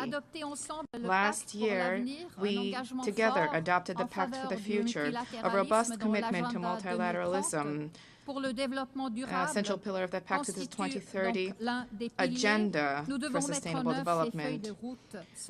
We must now implement these roadmaps without delay. Switzerland is also convinced that International Geneva can make a unique contribution to the attainment of these goals. Geneva, as the United Nations leading operational center, has robust expertise in numerous crucial areas for our future, particularly those related to humanity and innovation. This is a unique unparalleled ecosystem for reflection, discussion, and concerted action. But a strong international organization needs strong members. And when I say strong, I do not mean strength in terms of size or strength in terms of military might. I am talking about states that are in a position to provide their citizens with an environment in which they are able to flourish and to express themselves freely and in complete safety and security. Security not just in the military sense, but also at the legal, economic, and social security level. Security and freedom are essential prerequisites for economic growth and therefore for prosperity. They require institutions that are legally sound, reliable, and capable of taking action, and they require political, social, and financial stability. And here, each state has an obligation to shoulder its own responsibilities. We cannot simply delegate our responsibilities to an international organization. Ladies, gentlemen, the international community cannot but benefit from the domestic strength, prosperity, and stability of each state. Only strong states, strong domestically, can demonstrate true solidarity and contribute to a successful, prosperous international community. But we need to also redouble our efforts as an international community. Today, more than ever before, the United Nations must also take a critical look at itself to consider whether it is still able to fulfill its role as the 50 states intended when they adopted the Charter in San Francisco on 25 June 1945. Multilateralism is also undergoing unprecedented upheaval. These upheavals are punctuated by a resurgence of violations in the normative framework and the very principles and values that underpin multilateral action. Dialogue, cooperation, consensus building, respect for international law, and sovereign equality of states, regardless of size, of economic strength, or political influence. Switzerland calls upon all states to make a firm commitment to uphold the principles and values enshrined in the Charter of the United Nations 80 years ago. This is the prelude to any reflection on reforms and efficiency measures to strengthen the impact of our actions in the three pillars of the organization. With this in mind, we fully support the UN 80 reform program of the Secretary General. Greater effectiveness, coherence, agility, and impact of multilateral action should each guide our decisions. A structured, well-thought-through approach together for defining the UN of the future is vital. I can assure you that Switzerland will continue to work towards reform. We remain committed to the reform efforts to a more effective and efficient United Nations and to sustainable multilateralism, both as a reliable host state and as a committed member state. Excellencies, ladies and gentlemen, dans la même situation We are qu'il y a not 80 in the ans. same situation today Nous as we sommes were en 80 plein years dans une ago. phase We critique are et le prochain in the midst chapitre of de a critical l'histoire n'est pas encore phase, écrit. and the next chapter Cela of history is signifie que yet nous to be pouvons written. participer This also activement means à that son we can écriture. play an active Je role cite in un shaping it. survivant And I d'Auschwitz, quote an l'écrivain Auschwitz italien survivor, Primo the Levi. Italian writer C'est Primo arrivé, Levi. cela peut donc It arriver happened. de nouveau. Therefore, it could Tel est happen le again. noyau de ce que nous avons This à is the dire. core Fin de of what we citation. have to say. Mais cela ne doit End pas of se quote. reproduire. But Et it en doesn't fait, have to cela happen ne doit again. pas se And indeed, it reproduire. must C'est not pourquoi les happen Nations Unies again. ont été This is créées why the il y a United 80 ans. Nations was created pour ça 80 years aussi que ago, nous sommes and this là is also aujourd'hui. why we are C'est à nous de here faire en sorte que ce today. tournant de It is up to l'histoire us to ensure dont on parle that si this souvent turning aujourd'hui, point in comme history, which is so aussi il y a often 80 invoked, ans, ouvre une as nouvelle was the case ère 80 pour de years temps ago, for this meilleurs. to usher in a Gardons-nous de new era l'arrogance et of de la better times. Let us facilité guard against et mettons-nous au arrogance and travail, complacency, chez and let us nous, get to work dans notre pays at home, et ensemble in our aux Nations countries, Unies. and Je vous together at the remercie. United Nations. Thank you. Merci. I thank on behalf of the Assembly the President of the Swiss Confederation. The Assembly will hear now an address by His Excellency Edgars Rinkēvičs, President of the Republic of Latvia. I request protocol to escort His Excellency and invite him to address the Assembly.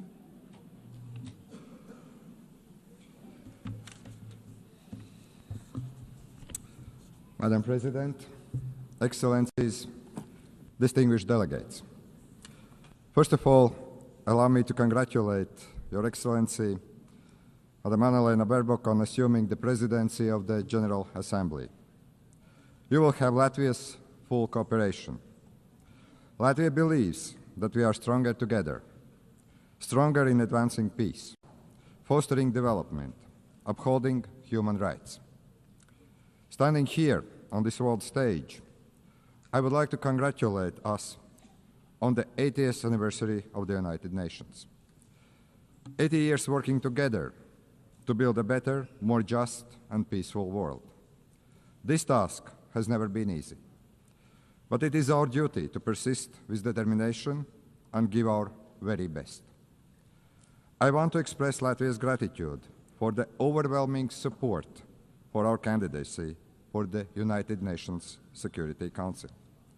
We are beginning our term next year. This is our first term. Latvia will take on this responsibility with a strong sense of duty, a duty to serve with integrity, transparency, and with a clear commitment to the principles of the United Nations. Latvia is honored to serve on the Security Council for the good of people around the world. And we will stand together for peace and resilience. Latvia's three priorities in the Security Council are: first, protect our rules-based international order. Second, advocate for women, peace and security agenda. Also protect the most vulnerable people amongst us. Third, find solutions to emerging security threats. These include climate change, hybrid threats, the challenges related to the safety of artificial intelligence. Excellencies, the world is in disarray.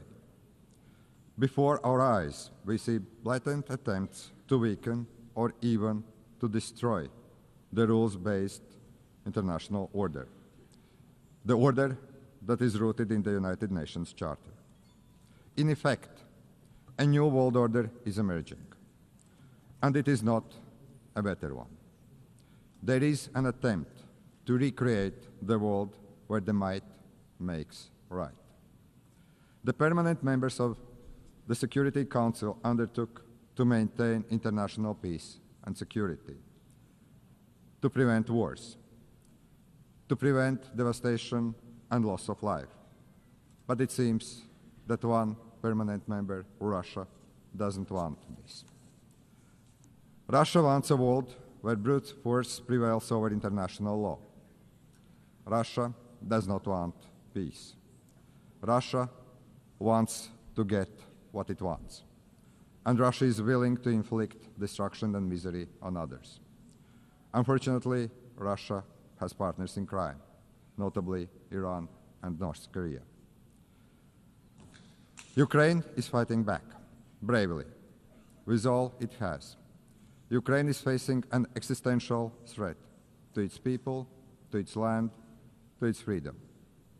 Ukraine is fighting for all of us, for the rules-based international order, for independence and sovereignty, for territorial integrity, so that international borders are not changed by force. These actually are the very principles at heart of the United Nations. Latvia stands with Ukraine and will advocate for its sovereignty and territorial integrity at the United Nations Security Council. We are and we will be advocates for Ukrainian children abducted by Russia. They must be returned. We will be advocates for the Ukrainian civilians who have lost their homes and livelihoods. Latvia will use its position on the United Nations Security Council to help achieve a just and lasting peace in Ukraine. I want to express my appreciation to President Trump, President Zelenskyy, and my European colleagues for their efforts to achieve peace, for trying to stop the unnecessary destruction and the misery we are witnessing in Ukraine. It is our collective duty to uphold the principles of the United Nations Charter, especially when a permanent member of the United Nations Security Council openly violates them. We need no reminding that the United Nations was founded on the ruins of the World War II, to save future generations from the scourge of war, to maintain international peace and security, to protect human life. Distinguished delegates, in war, it is the most innocent that pay the highest price.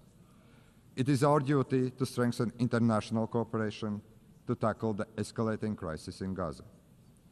The humanitarian catastrophe in Gaza continues to spiral. Urgent action is needed to end civilian suffering. Latvia condemns all terrorist attacks. Nothing can justify terrorism. We recognize Israel's legitimate right to self-defense, but it must be exercised in line with the international law, and particularly international humanitarian law. The law is there to protect every one of us. Latvia calls for an immediate ceasefire in Gaza. The terrorist organization Hamas must release all hostages. Hamas must be destroyed, as this organization is responsible for so much human suffering in the region. We need to ensure that the access to humanitarian aid in Gaza is safe and unconditional. The ongoing escalation confirms the need for a sustainable political solution, the need for a two-state solution in accordance with international parameters, the need to break the cycle of violence, to reach a just and lasting peace, a peace that addresses the security concerns and the legitimate aspirations of both the Israelis and Palestinians. Latvia is keenly aware of the ongoing conflicts around the world. We must work together to resolve the dire humanitarian situation in Sudan and Democratic Republic of the Congo. We will not look on helplessly as crises unfold.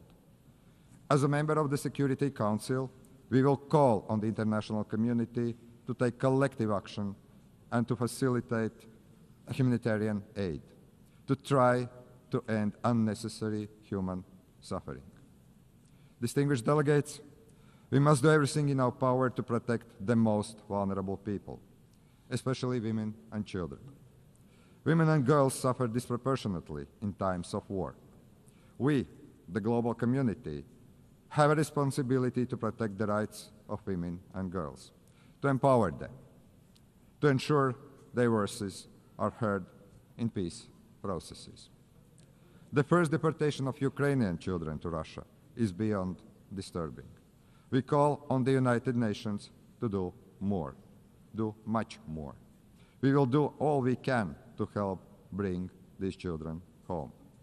Madam President, it is not only conventional warfare that threatens peace, security, and stability. Emerging threats like climate change, cyber attacks, hybrid attacks, and the misuse of the artificial intelligence are testing us on a daily basis. Our modern world is connected in ways that most of us can't imagine. Today, many countries are experiencing a growing wave of hybrid attacks, also Latvia. We have to deal with damage to undersea cables, GPS jamming, arson attacks, the Russian shadow fleets. Russia continues and actually invests in new provocations, most recently recklessly violating the airspace of Poland and Estonia. The intensity of Russia's drone attacks against Ukraine has created incidents in Latvia, Lithuania, Poland, Romania. This is the new reality. Russia bears full responsibility for these acts and also consequences. This kind of reckless behavior is a direct threat to international peace and security, and we must act to stop it before such acts spiral out of control. We must counter these threats by resilience and increased cooperation with our friends and allies. But hybrid warfare is evolving, as are emerging and disruptive technologies. The challenge is to maximize the benefits these technologies can bring, while remaining vigilant of the potential risk they pose. We share the United Nations view that we need to develop artificial intelligence responsibly, but we should not halt the progress. Artificial intelligence can promote economic growth, drive scientific progress and innovation, even improve healthcare and make education more accessible.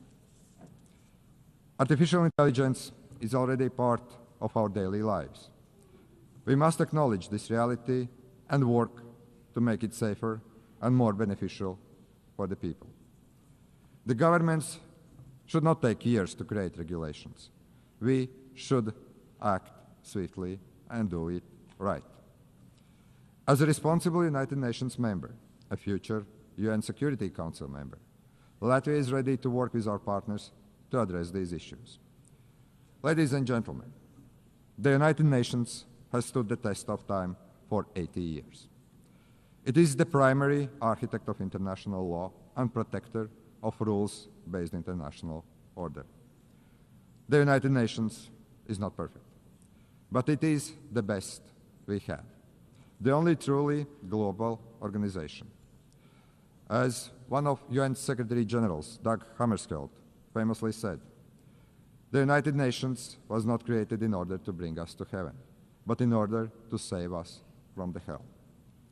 But after 80 years, it is time to adjust to new realities. The United Nations must evolve to remain relevant, to be effective and fit for the challenges ahead. That's why we support the UN 80 initiative by the Secretary General. Let us work together for peace and resilience. Let us protect the rules-based international order and the United Nations Charter, because we all are better together. Thank you very much. On behalf of the Assembly, I wish to thank the President of the Republic of Latvia. The Assembly will hear an address by His Excellency William Samoei Ruto, President of the Republic of Kenya and Commander-in-Chief of the Defense Forces. I request protocol to escort His Excellency and invite him to address the Assembly.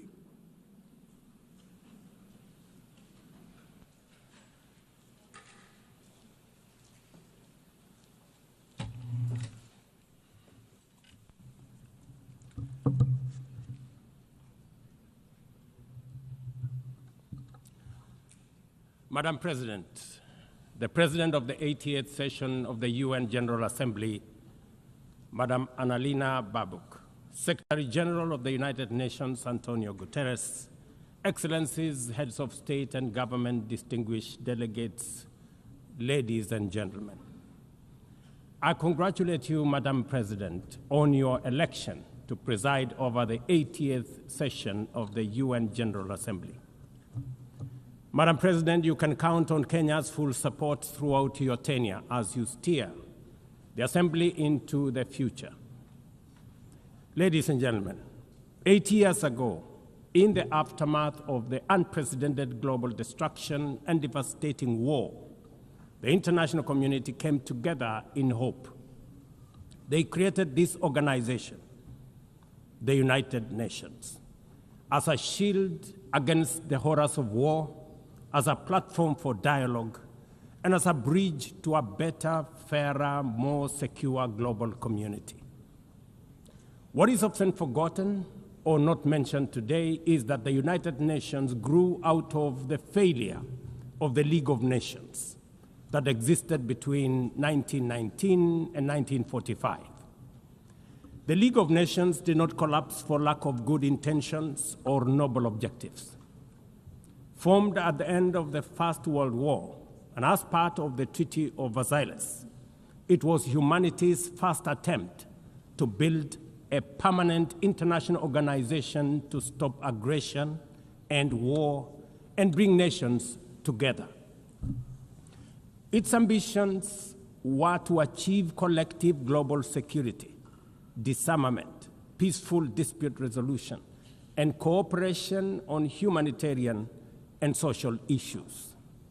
Despite these ideals, the League of Nations failed.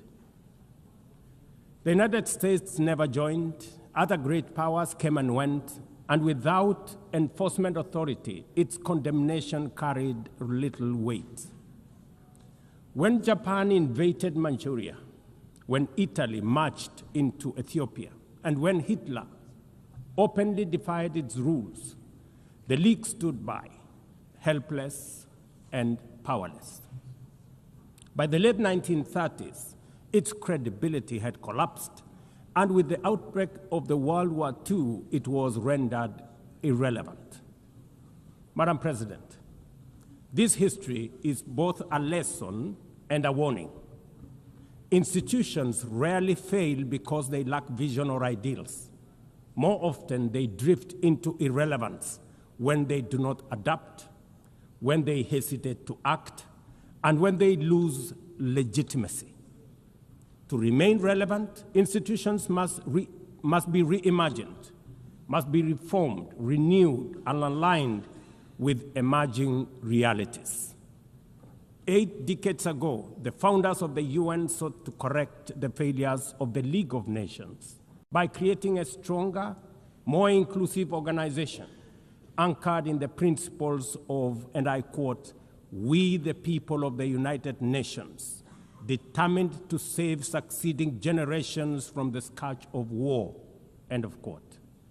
Today, we are gathered for the UN at 80. The question is unavoidable.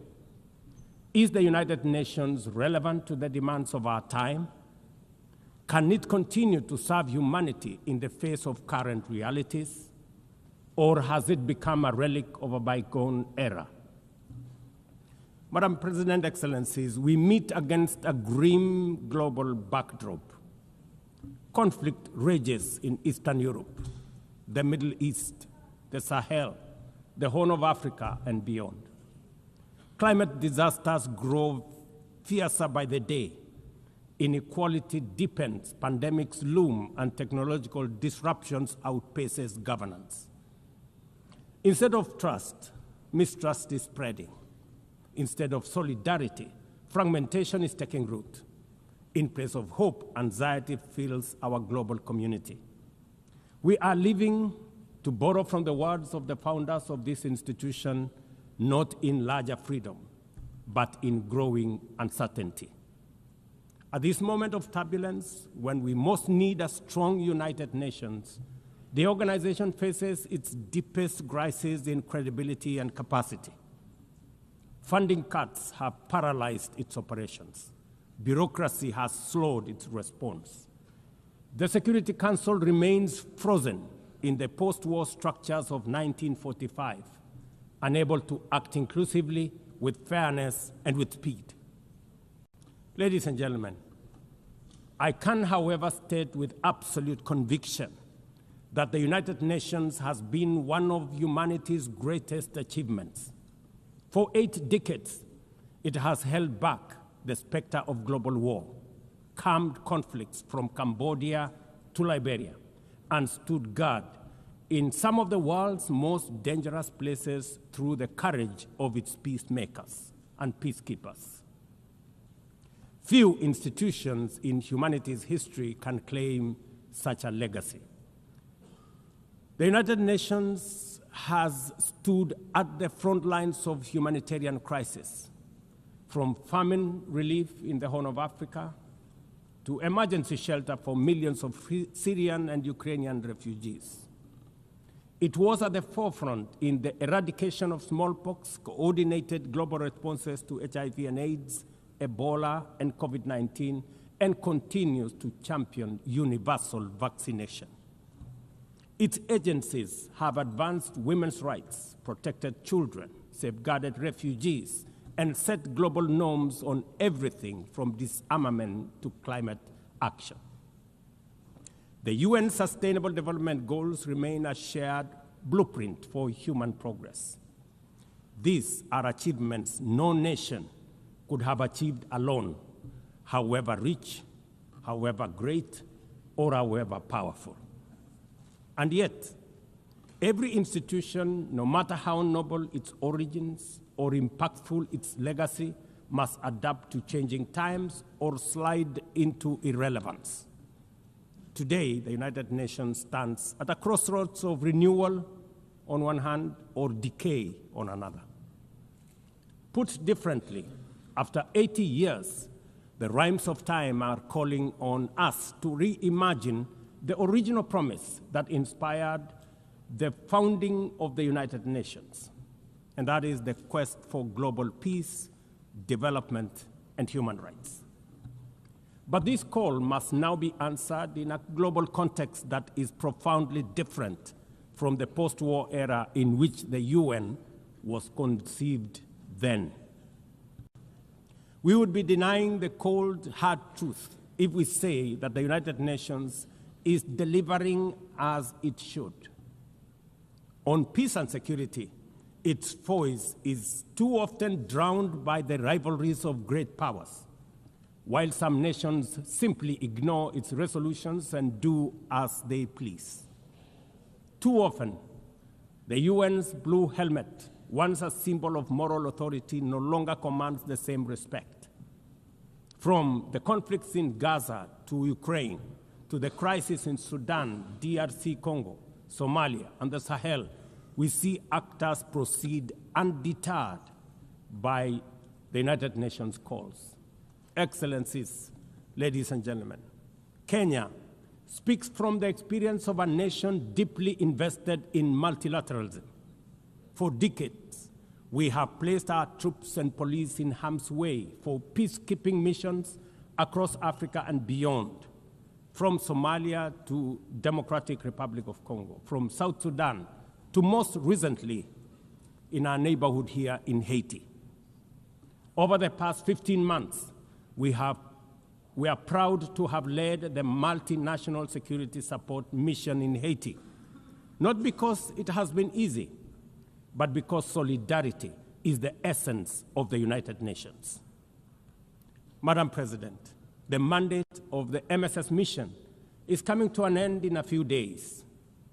As the lead nation, allow me to briefly share our experiences, the successes and the challenges, as both a cautionary tale and a living lesson about the strengths and weaknesses of the current global security governance architecture. For far too long, the people of Haiti called out to the world. Too often, their pleas were met with silence, hesitation, or half measures. Haiti became a tragic reminder of what happens when the international community looks away, prevaricates, or offers half-hearted support.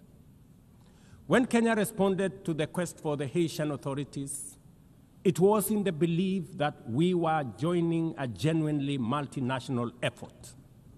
we welcomed and fully embraced Resolution 2699, by which the United Nations Security Council authorized the MSS with Kenya as the lead nation. Drawing on our decades of peace support operations, we stepped forward, stepped up, and deployed our officers to confront the rampant menace of gang violence in Port-au-Prince and its environs. Madam President, ladies and gentlemen, the mission has operated in a volatile environment under enormous constraints. It has been underfunded, under-equipped, and operated below 40% of its authorized personnel strength. Our police officers have valiantly shouldered responsibilities without the full logistical support that would accompany any mission sanctioned by the United Nations. Despite these challenges, and against all odds, the MSS has delivered results many thought were impossible. The presidential palace, once under siege from gangs, is today restored as the seat of government. The police headquarters and the police training center, once overrun by gangs, are now secure, with the academy resuming the training of new police officers, over 700 of whom graduated a few months ago. Schools that have been shattered by violence have reopened, with children back in class, learning and progressing. Roads once manned or blocked by gangs have now free-flowing traffic. Cases of kidnapping and extortion have reduced sharply. The airport and the seaport, once surrounded by gangs, are now abuzz with normal operations. Which begs the question, if so much could be achieved with limited resources and stretched personnel within just 15 months, what more could have been accomplished if the United Nations fraternity had truly acted together in solidarity with the people of Haiti? From this podium, I wish to assure all partners and actors that with the right personnel, adequate resources, appropriate equipment, and necessary logistics, Haiti's security can be restored. Gangs can be neutralized and the safety of streets, schools, hospitals, and homes secured. The continued harassment, abductions, and criminal acts undermining the lives of Haitians are unacceptable, unjustifiable, and must be stopped by this organization, the United Nations. Madam President, as the UN Security Council deliberates on the next steps, we must not lose sight of the fact that the situation in Haiti demands sustained, coordinated, and undivided international attention. A careful and orderly transition from MSS is essential to consolidate the hard-won gains so far achieved. I urge the Security Council and all partners to remain steadfast in ensuring that Haiti moves forward on a path of peace, stability, and renewal. Ladies and gentlemen, on human rights, our principle is clear and unwavering. The protection of civilians and respect for humanitarian law cannot be applied selectively. We cannot condemn suffering in one place and turn a blind eye in another. Kenya is gravely concerned by the humanitarian catastrophe in Gaza and by the immense suffering of civilians caught in the devastation of disproportionate military operations. At the same time, we call for the unconditional release of Israeli hostages. In line with the African Union and United Nations resolutions, we also call for a permanent ceasefire, for strict adherence to international humanitarian law, and for the launch of a credible political process. Only through such a process can the vision of a two-state solution be realized, where Israel and Palestine live side by side in peace, security, and stability. Kenya is equally deeply troubled by the worsening humanitarian situation in Sudan, where innocent citizens are caught in the crossfire of a needless war. We fully endorse the Quad, comprising Egypt, Saudi Arabia, the United Arab Emirates, and the United States, in affirming that there cannot be a military solution and that only political dialogue offers a viable path forward. We join the Quad in urging all parties, including SAF, RSF, and the external actors, to respect Sudan's sovereignty, unity, and territorial integrity, and firmly reject any attempts to divide the country, reaffirming our unwavering support for a unified Sudan for the benefit of all its people. Excellencies, distinguished delegates, those who look to the future with a clear vision know that climate change is not only the single greatest threat of our age, but also one of the greatest transformation opportunities of our time. The global stocktake has made it plain that the world is off track. Current national determined contributions are steering us towards temperature rises far beyond any safe threshold. This is the difference between survival on one hand and devastation for millions across the world on the other. Kenya and Africa are not passive victims of this crisis. We are taking bold steps showing that climate action is not only possible, but can also be the foundation for inclusive growth. We are building a climate-resilient society by embedding adaptation into every sector, from agriculture and energy to infrastructure and livelihoods, to sustainable mining and artificial intelligence. This ambition is visible on the ground. Today, 93% of Kenya's electricity comes from renewable sources: geothermal, wind, solar, and hydro. We are expanding investments in e-mobility, climate-smart agriculture, clean cooking solutions, and green manufacturing.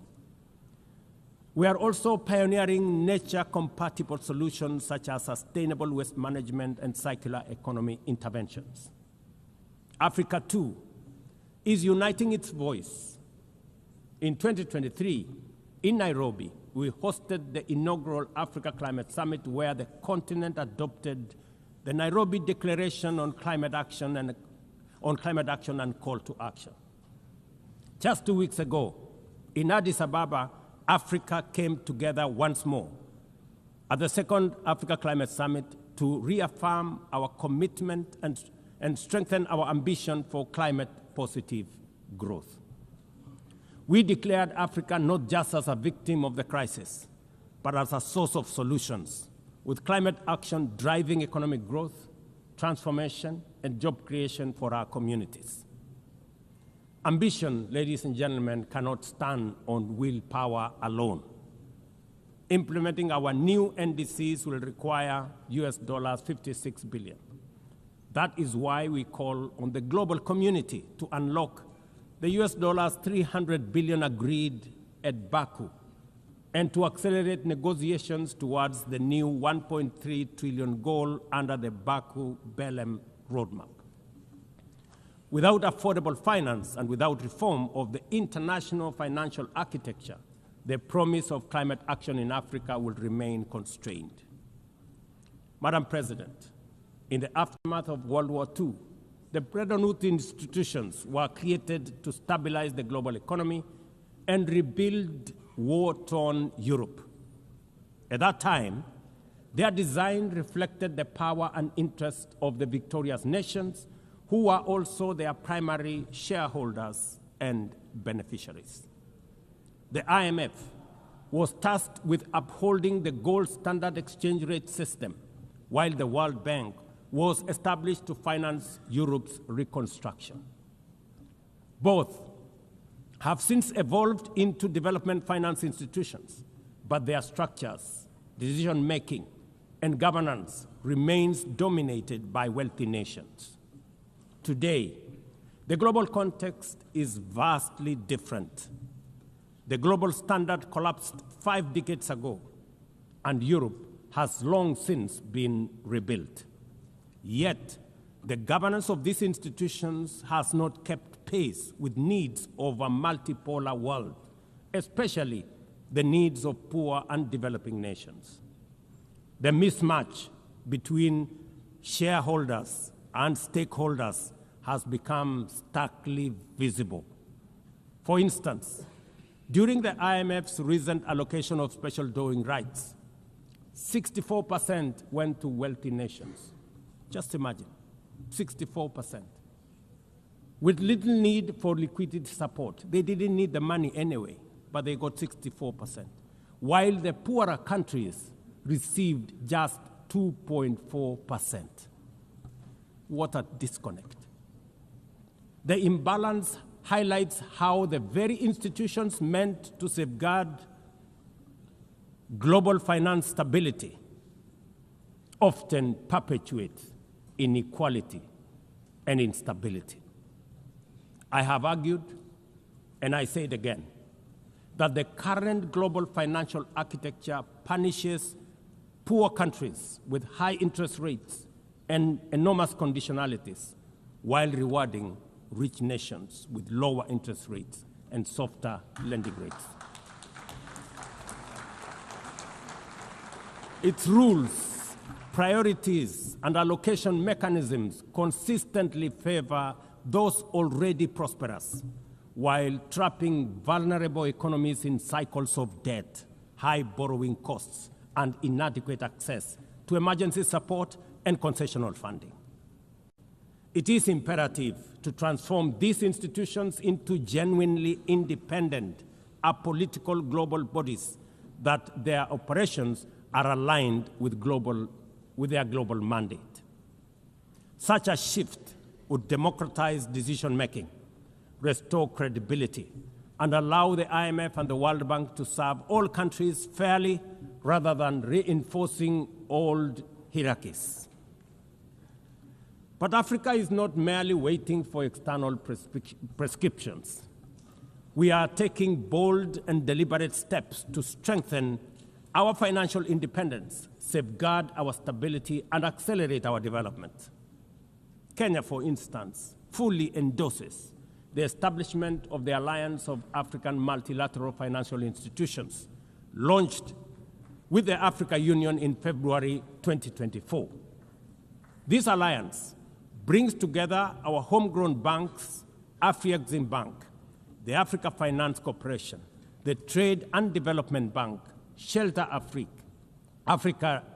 Re, Africa Development Bank, Africa Trade and Investment Development Insurance, and ZEPRI, institutions that embody Africa's determination to mobilize resources, finance trade, and build resilience on our own terms. At the same time, the Africa Union is championing 3 transformative institutions: the Africa Central Bank, which will issue a single currency and free our trade from dependence on foreign money; the Africa Monetary Fund, positioned to stabilize our economies and give us true financial sovereignty; and the Africa Investment Bank, designed to mobilize resources for infrastructure, industrialization, and integration that Africa needs to rise. And to complete this vision, the Africa Credit Rating Agency, one that understands our realities, values our uniqueness, and tells our story with fairness and truth, has already been established. Excellencies, as we mark the 80th anniversary of the United Nations, Africa also marks 20 years since the Ezulwini Consensus and the Sirte Declaration, the 2 historic milestones that establishes the common African position on UN Security Council reforms. For 2 decades, Africa has spoken in one voice, demanding justice, equity, and representation in the highest organ of global governance. This demand, however, continues to be ignored, deferred, or endlessly debated to the detriment of both Africa and the legitimacy of the United Nations itself. You cannot claim to be the United Nations while disregarding the voice of 54 nations. It is not possible. Africa is no longer willing to wait on the margins of global governance while decisions about peace, security, and development are made without our understanding, without our perspectives, and without our voice. Africa's exclusion is not only unacceptable, unfair, and grossly unjust, it also undermines the very credibility of the United Nations, this organization. Africa dominates most of the Security Council agenda, provides some of the largest contingents of UN peacekeeping forces, and bears the heaviest costs of instability. Yet we remain the only continent without a permanent seat at the main table where decisions about our destiny are made. Africa deserves, ladies and gentlemen, at the very least, 2 permanent seats with full rights, including the right to veto, and 2 additional non-permanent seats on the United Nations Security Council. The world must understand that reforming the Security Council is not a favor to Africa or to anybody. It is a necessity for the United Nations' own survival. If the United Nations is to remain relevant in this century, it must reflect today's realities, not the post-war power arrangements of 1945.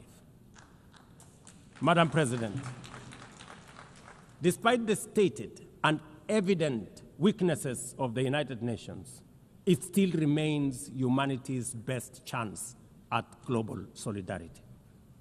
No other institution has the universal legitimacy or convening power of the UN.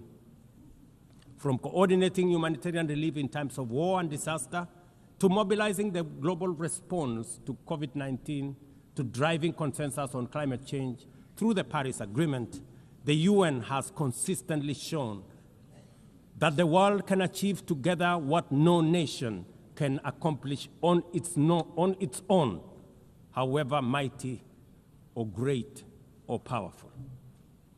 As Dag Hammarskjöld, the UN's Second Secretary General, once observed, and I quote, "The United Nations was not created to take humanity to heaven, but to save it from hell." End of quote. That mission is as urgent today as it was 8 decades ago. At a time when conflicts are multiplying, when climate change threatens every economy, and when inequality is widening, the need for a functioning, credible, effective, and a multilateral system has never been greater. It is through the UN that nations have pooled resources to vaccinate billions of children, to protect refugees from through the work of the UNHCR, and to keep the peace in more than 70 missions across the world. Without the UN, these achievements, modest though they may sometimes seem, would not have been possible. That is why we must resist the temptation to give up on the UN or abandon it. We must make it fit for purpose, reform its structures, strengthen its mandate, and ensure its decisions reflect today's realities rather than the geopolitical map of a bygone era. As one of the hosts of the UN headquarters and the only one in the Global South, Kenya stands ready to do its part to enable the organization to go through this phase of renewal successfully as envisaged by the Secretary General under UN 80 reforms. In conclusion, Madam President, ladies and gentlemen, the 80th anniversary of the United Nations must be more than a commemoration. It must be a turning point for the organization. Let us seize this moment to reimagine and rebuild the UN into a body that commands legitimacy, responds with speed, and delivers justice for all. I thank you, and God bless you. On behalf of the Assembly, I wish to thank the President of the Republic of Kenya and Commander-in-Chief of the Defense Forces. The Assembly will now hear an address by His Excellency Santiago Peña Palacios, President of the Republic of Paraguay. I request protocol to escort His Excellency and invite him to address the Assembly.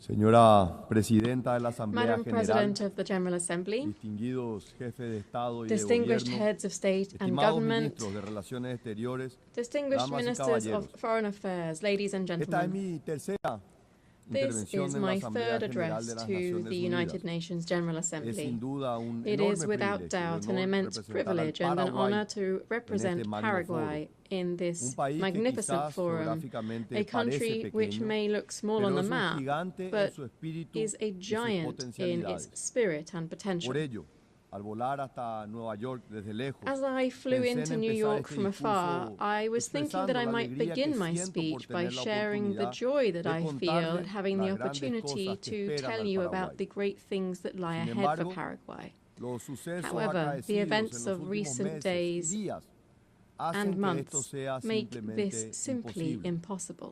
En su lugar, penosamente debo empezar Instead, recordando la anécdota with regret, del I gran must historiador begin by alemán recalling the Theodor Mommsen, anecdote quien, of the al great German recibir el historian Premio Nobel en Theodor Mommsen, 1903, who, upon receiving the pidió a Nobel su Prize público que in no aplaudiera 1903, tras su discurso asked de his audience aceptación. not to applaud after Los his tiempos, acceptance speech. dijo The apesumbrado, times, he said son sorrowfully, demasiado graves are para too eso. grave for that. Los años siguientes confirmarían The plenamente years su that intuición. followed fully confirmed his Creo intuition. que exactamente lo mismo puede decirse I ahora. believe exactly the same En thing can be efecto, said today. en estos días hemos Indeed, visto que in el mal, recent times we la have witnessed that ideologización evil, radical la intolerancia, son ideologization, desafortunadamente reales intolerance y están are enraizados unfortunately en ciertos real and sectores de embedded nuestras in sociedades. certain sectors of our societies. Todavía estoy conmocionado y I también triste y remain afligido shaken, por las saddened, and imágenes chocantes distressed de by dos the cobardes e shocking images of incomprensibles two atentados cowardly and políticos. incomprehensible Primero, political la attacks. intolerancia, First, el odio, se intolerance llevaron and la vida de hatred, un which gran took ser the humano, life of a great Miguel human Uribe, being, el Miguel precandidato Uribe, the presidencial Colombian colombiano, presidential quien fue pre-candidate asesinado en who was público assassinated durante in un public recorrido en while una plaza. touring a square, Los while fantasmas de la on a national violencia, tour. que Ghosts pensábamos era of cosa del violence, which we pasado para thought were a nuestros thing of hermanos the de Colombia. past for our Segundo, Colombian brothers and vimos que un sisters. joven soñador, Charlie Second, Kirk, we saw a era young dreamer, miserablemente Charlie arrebatado Kirk, de who su was esposa miserably y dos torn hijos from his por wife un and two único pecado, children for one sole defender sin, sus convicciones defending y his los valores convictions con and gran values with elocuencia y eloquence coraje. and courage. Ambos, en lugar de acudir a la violencia para Both men, imponer sus ideas, rather than resorting to recurrieron al violence to método impose más their cívico y ideas, pacífico chose the most posible, civic and peaceful el debate method libre, possible, abierto, free, franco, open and frank sin debate, eludir las posiciones without evading controversiales, controversial pero positions, siempre yet en el marco del always respeto. within a framework of respect. La respuesta ominosa, macabra, The nos ominous, tiene que macabre despertar de nuestro response must somnoliento awaken us estado from de our slumber complacencia. of complacency. Queridos amigos, Dear nuestros friends, valores, nuestra forma our de vida misma values, están en peligro. our very way of life La idea de are la at risk. democracia, The idea of democracy, venerable y genial creación that del venerable and genio brilliant griego, creation of que nos Greek permite genius, un which modus allows vivendi us to have a pacífico, peaceful a modus pesar de nuestras vivendi, diferencias, despite our se differences, encuentra hoy en riesgo. is currently Por ello, en tiempos en los jeopardy. que la oscuridad busca Therefore, apagar la in luz, times when darkness debemos tomar seeks to posición. extinguish the light, we must take a No es stand. tiempo para tímidos, señores. This is O no time estamos to be del lado timid. correcto de Either la we paz y stand la on the razón, right side o of peace estamos and con la reason, violencia or we y la stand with intolerancia. violence and intolerance. Nuestros hijos y nietos no olvidarán Our children qué and actitud grandchildren will hemos not tomado forget ante el the enorme stance that we desafío que took when enfrentamos. faced with the immense challenge Por eso before quiero us. ser muy claro con ustedes. That's why I wish to be La very clear violencia with you. política es inmoral, Political violence is intolerable immoral, y intolerable, profundamente and dañina. profoundly harmful. Debemos rechazarla sin We must matices. reject it Por without eso, les equivocation. pido que digamos alto y So fuerte, let's say no al loudly odio, and clearly, no a la no to violencia, hatred, no to violence, no al and no autoritarismo. to No authoritarianism. debemos subestimar la gravedad de lo que está We ocurriendo. mustn't underestimate the Estos no gravity son of what's casos happening. aislados. These aren't Son isolated patrones, events.